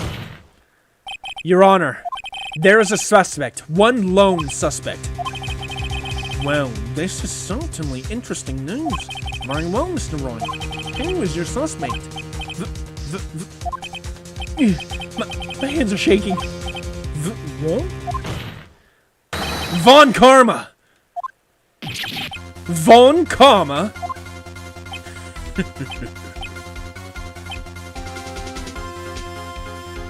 You mean the Von Karma, the prosecutor, the one standing right over there? Bah! You don't object? I see no need. Why honor this ridiculous outburst with my objection? Because you took a vacation for several months starting the day after the incident, yet you pride yourself on a perfect record.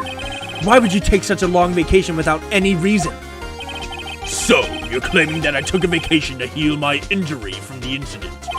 Fascinating. Prove it. I would have needed surgery, no? Where did I go under the knife at, Mr. Wright? Bring the doctor that operated on me. Have him testify. Nick, let's find out who his doctor is. It's no use. Edgeworth? I know Von Karma, perhaps too well. He's perfect. He wouldn't leave clues. He probably didn't undergo surgery. That would leave a doctor as a witness. Nobody's that perfect. So what, Nick?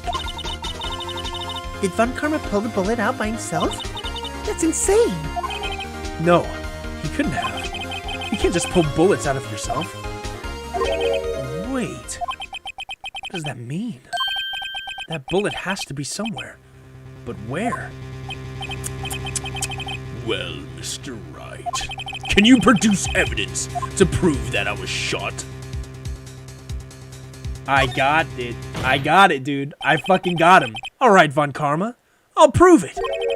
I'll even use evidence I know how you like it so much. And I'll even use evidence. I know how you like it so much. What? The evidence that proves Von Karma was shot is the fucking metal detector. Von Karma is perfect. He wouldn't risk surgery leaving an evidence trail. So then I ask, where is that bullet now? I think it unlikely that Von Karma performed surgery on himself. You don't mean? I do. Oh, I do.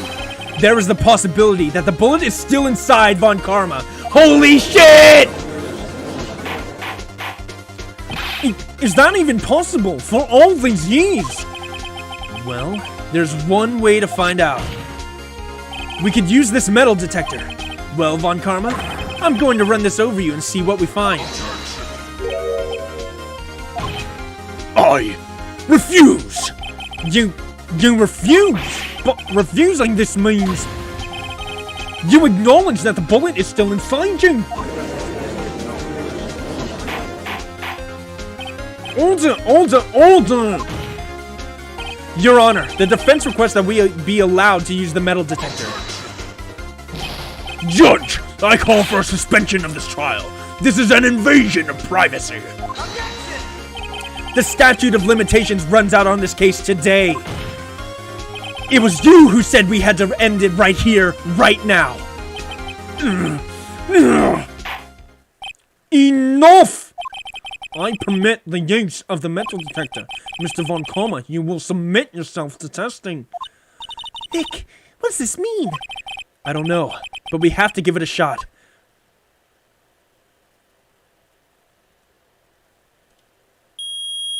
Oh my God. It reacted. Something's inside his right shoulder. The bullet! Mr. Von Karma? You! It was you! I was afraid this would happen, and so I remained silent. Indeed, there is a bullet in my shoulder. However, it has nothing to do with this incident. What? I was shot in the shoulder long before the DL6 incident. I claim that the bullet in my shoulder has no relation to DL6. But Mr. Von Karma, can you prove that? Prove? I have no obligation to prove anything. It is Mr. Wright who must prove something here, not I. Mr. Wright? Well, can you prove it? Can you prove that the bullet in Von Karma's shoulder was from DL6? Of course he can't. You don't have any of the DL6 evidence. That's because you took it out of the records room yesterday. With no proof, you cannot convict me of any crime. So sorry, Mr. Wright. No, I'm the one who's sorry, Mr. Von Karma. What? Oh, sumimasen. You were close. One day away from freedom. But you see, I have proof. What? Who would have thought you would dig your own grave trying to convict Edgeworth? I can link that bullet in your shoulder to the DL6 incident. And here's my final proof. The fucking bullet. That's a bullet. Where did you get that? This is the bullet used in the DL6 incident. This was taken from the heart of the victim, Mr. Gregory Edgeworth. Let's go, dude. The music's playing, I'm fucking hyped. Let's get it, boys. The bullet is preserved quite nicely, with all the ballistic markings intact. Ballistic markings. You may recall the term. It came up in the first trial 2 days ago. Ballistic markings are the fingerprints of a weapon. All bullets fired from a gun are marked with that weapon's unique pattern. By examining the markings, you can tell which weapon fired the bullet. It's quite accurate. We have 2 bullets in our possession. 1, the bullet removed from Gregory Edgeworth's heart. And the other, Mr. Von Karma, is the bullet buried in your shoulder. We could analyze both bullets. Then, if the markings matched, we would know that both bullets had been fired from the same gun. The very same pistol, in other words, the murder weapon that killed Gregory Edgeworth. Mr. Von Karma, you will let us remove the bullet from your shoulder. Then, we'll compare the ballistic markings to those on this bullet. And solve this case once and for all. Well, Mr. Von Karma?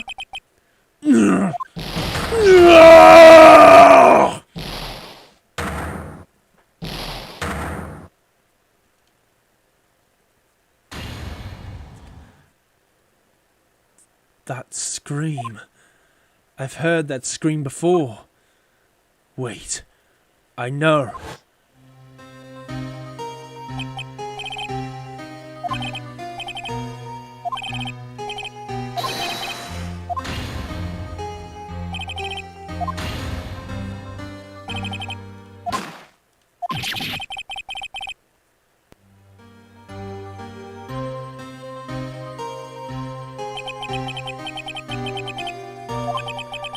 It's that scream I heard in the elevator 15 years ago. Von Karma, it was you who screamed! Mr. Von Karma?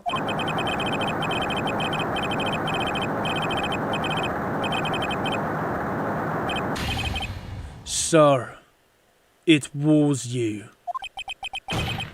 You and your father are my curse! Your father shamed me with a penalty on my record!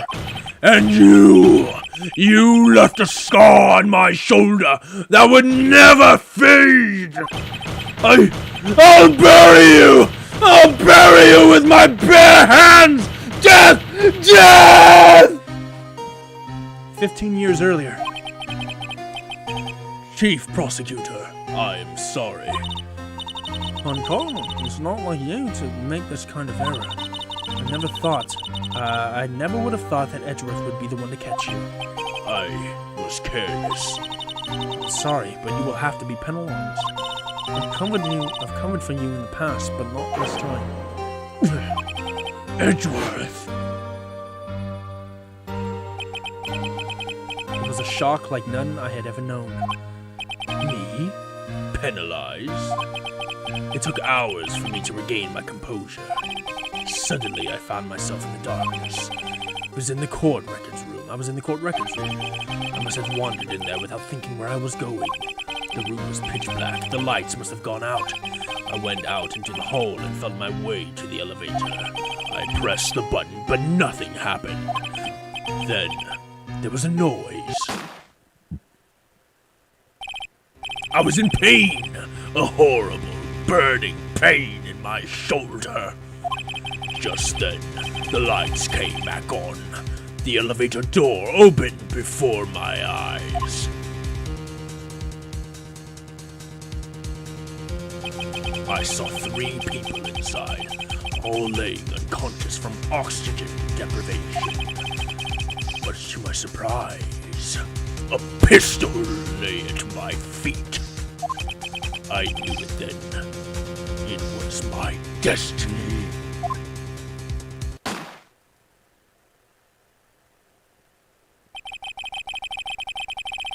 In his last moments, Gregory Edgeworth was still unconscious. He died, never knowing who had shot him. Later, he spoke through a medium, blaming Mr. Yogi. He was fooled. It was the perfect crime.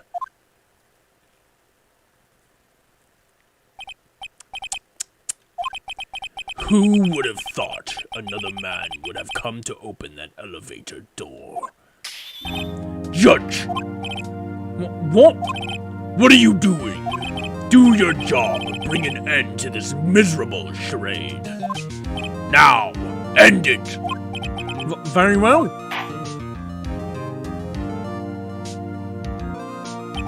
It appears we have come a very long way to the end of this maze.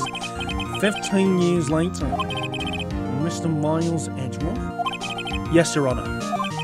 You were innocent. You are innocent.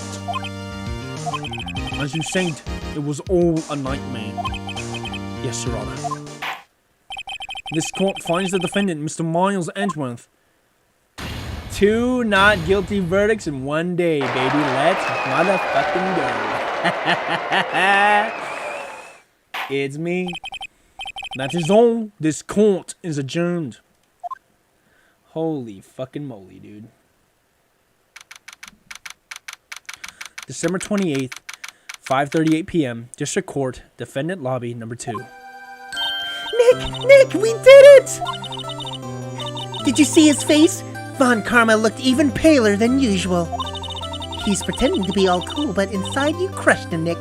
Crushed! I gotta say, I'm impressed. He was pretty close, though. I was sure we'd had it. I know. I was on the verge of tears the whole time myself. But now, it's all just a good memory. So it's finally over, Edgeworth. Right. Yeah? I'm not sure how to say this. I know. Try thank you. I see. Thank you, Wright. You're welcome. I think you could have done better than that. Sorry, I'm not good at this sort of thing. You got a lot to learn, Edgeworth. She's got you there. Amazing, pal. You pulled through just like I thought you would. I'll never forget this. I owe you one, pal. And tonight, let's party. Dinner's on me. Yeah, my salary went down a bit this month, but who cares? See, Mr. Edgeworth? You should take a lesson from Detective Gumshoe. That's how you say thank you. I see. Whoop! I feel foolish. Don't worry. Take it a little at a time. You'll get used to it. It's been 15 years since I've seen Edgeworth this unguarded. Hey, y'all! Lotta! Y'all were great in there. Thank you.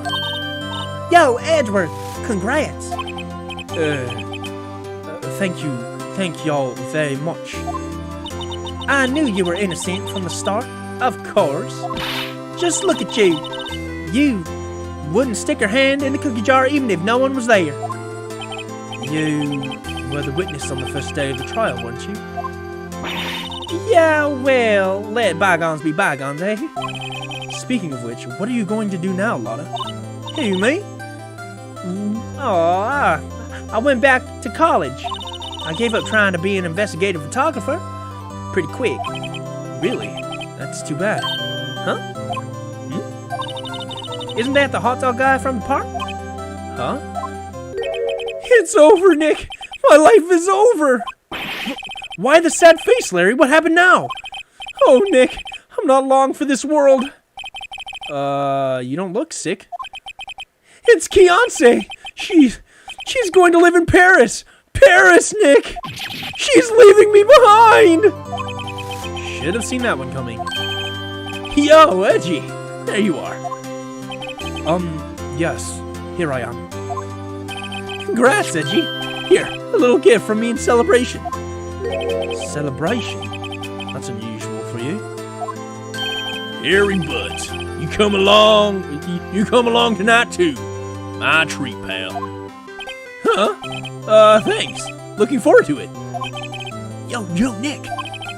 That's the suit that questioned me. When he says treat, that's not police talk for prison food, right? Right? I think you'll be fine, Larry. Right. Yeah? What's up? That envelope that Larry gave me, it's got money in it. Well, yeah, it's not that strange. People give money away to celebrate sometimes. It's $38, right? Huh? Huh. What a weird amount. mean, it's not a little, but it's not a lot either. $38 exactly? Nick! Wasn't that exactly the amount of lunch money that was stolen from Mr. Edgeworth in school?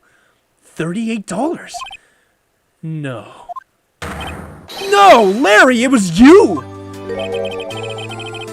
What are you so surprised about, Wright? Huh? Larry was absent that day from school, right? But that doesn't automatically rule him out as a suspect. What? Think back to that day 15 years ago. Larry took the day off, but he was bored, so he came to school anyway. Then he saw the money lying there, and the rest is history. I never was good at history. Edgeworth. You didn't know, did you? I suspected. I just couldn't picture Larry protecting you like he did that day. Everyone else was saying you did it. The whole class was against you, remember? Yeah, too well. Right. You may not know this, but we used to have a saying back in school. When something smells, it's usually the bolts. I know. Really, Wright. I'm surprised you didn't figure it out. Well, this sure is an unexpected turn of events, eh? Edgeworth. You should have told me! Now, Nick. It was 15 years ago. Don't you think the statute of limitations has run out, Mr. Edgeworth? I'd say so, yes. There you have it. Where does that leave me? I became a defense attorney because of what you two did. Well, you have always been something of an insufferable emotionalist. Yeah, and you get worked up too easily, too. Death! The death sentence for both of you!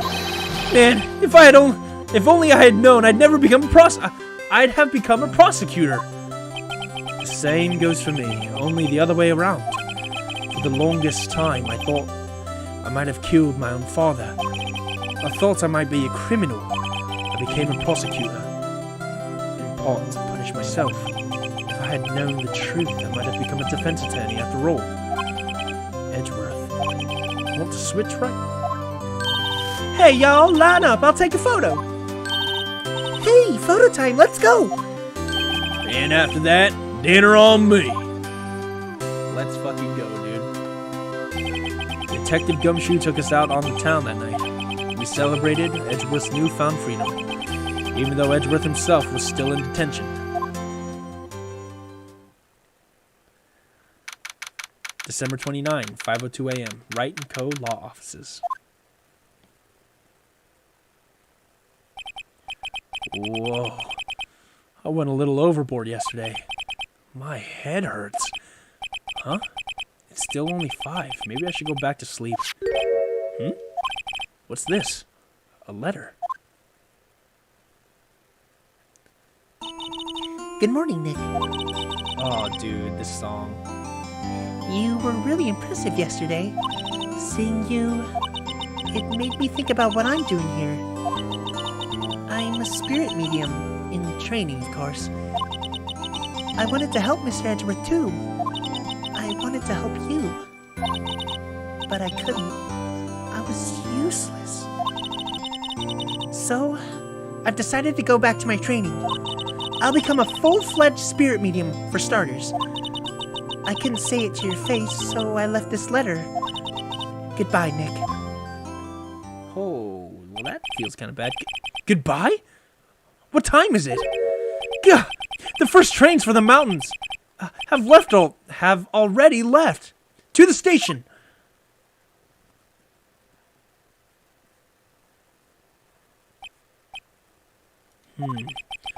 I guess I'm too late.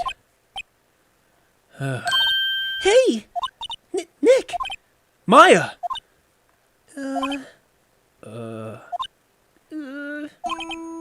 So... You're leaving? Yeah.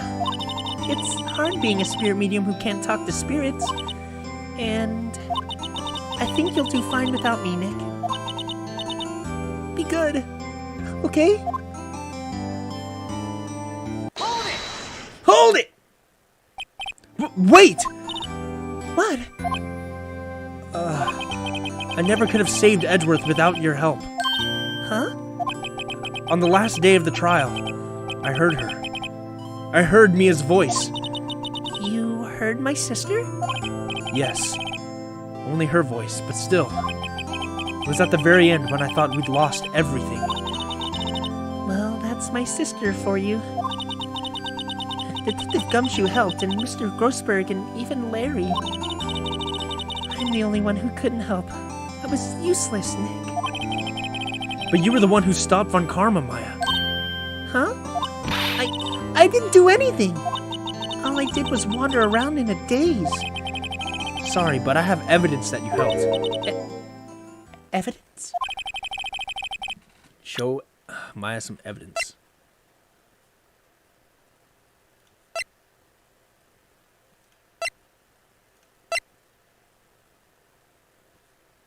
I want to say it's Polly.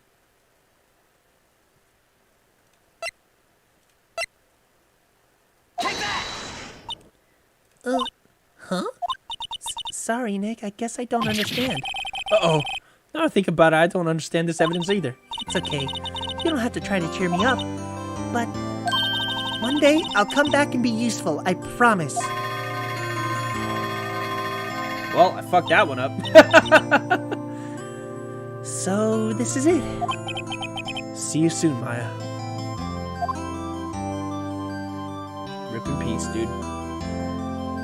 Aw, she's crying, dude. Sheesh! Thanks, Nick.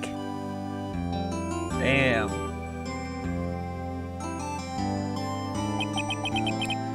And so, my story ends. Time to turn a new page and say goodbye to the novice defense attorney that I once was. Now, a new story begins, with the same old crazy cast of characters. Ho!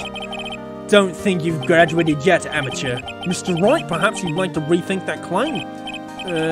Yes, Your Honor. Uh-oh, I got a bad feeling about this. Let's fucking go, dude. We did it! Woo! Oh my fucking god, man. Sheesh!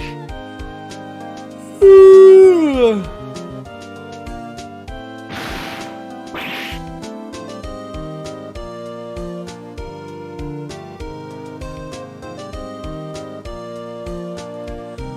Oh my god. Dang. We did it, guys. We freaking did it.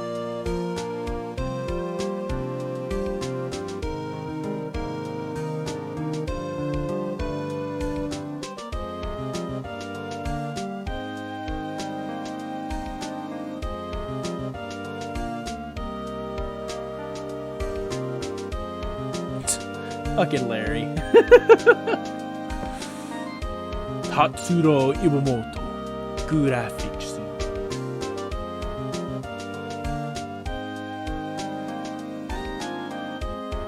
Who, right? Yeah, I hear he's been busy lately. You know, not to ring my own bell, but I sort of taught him everything he knows. I'm sure he's grateful. Fuck off.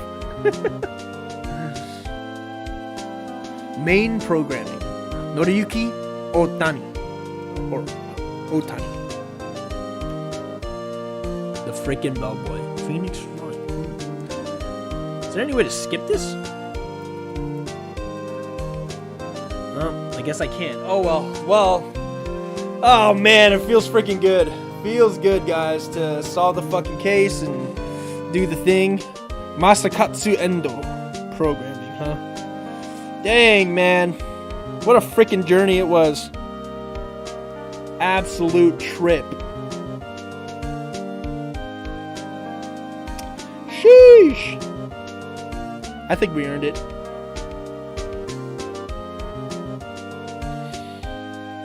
Oh my god, dude. Music. Masakazu Sugimori. Old bag.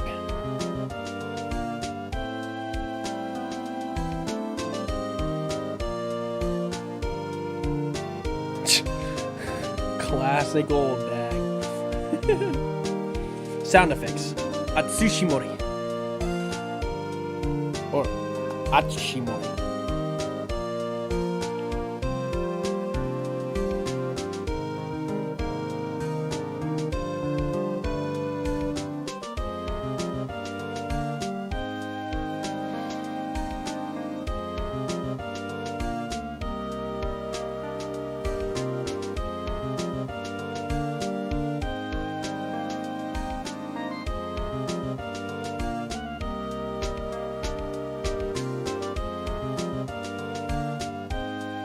Freaking Penny, dude.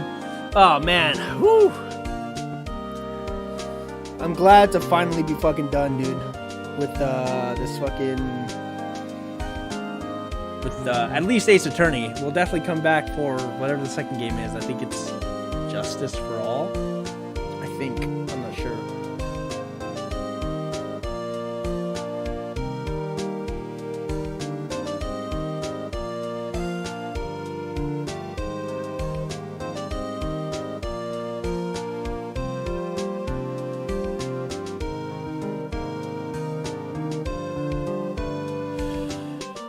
Atsushi Inaba. All these people, man.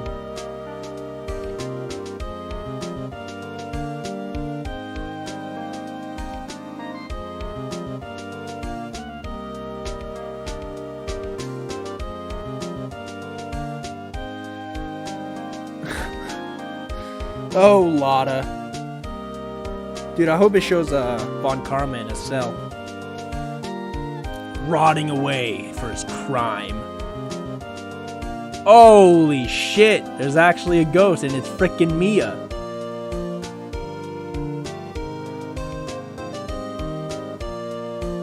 Capcom. Hey, we did it, dudes. Good job. Whoa! A brand new episode has been added. Whoa, who's that cutie, dude? Who's that? She cute. She's super kawaii, dude. Rise from the ashes. Save your progress up to this point? Yeah, sure, why not?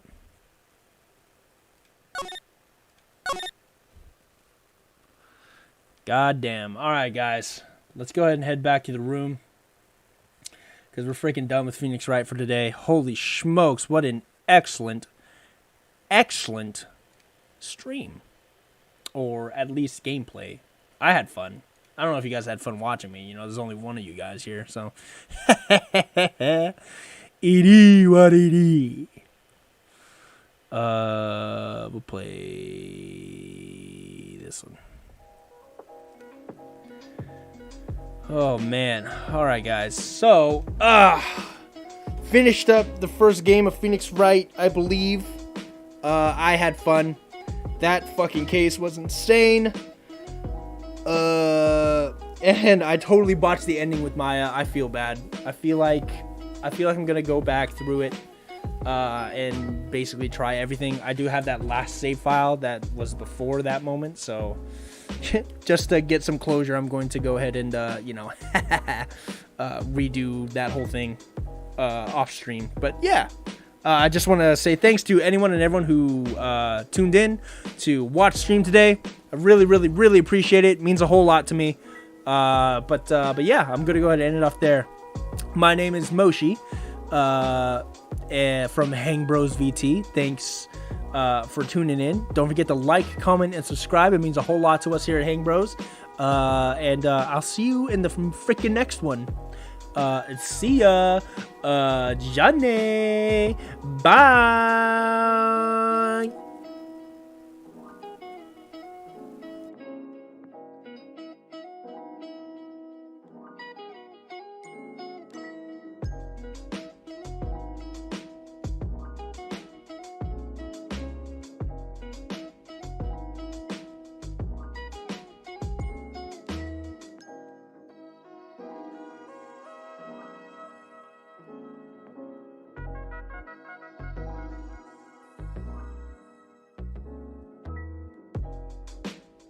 Shoo!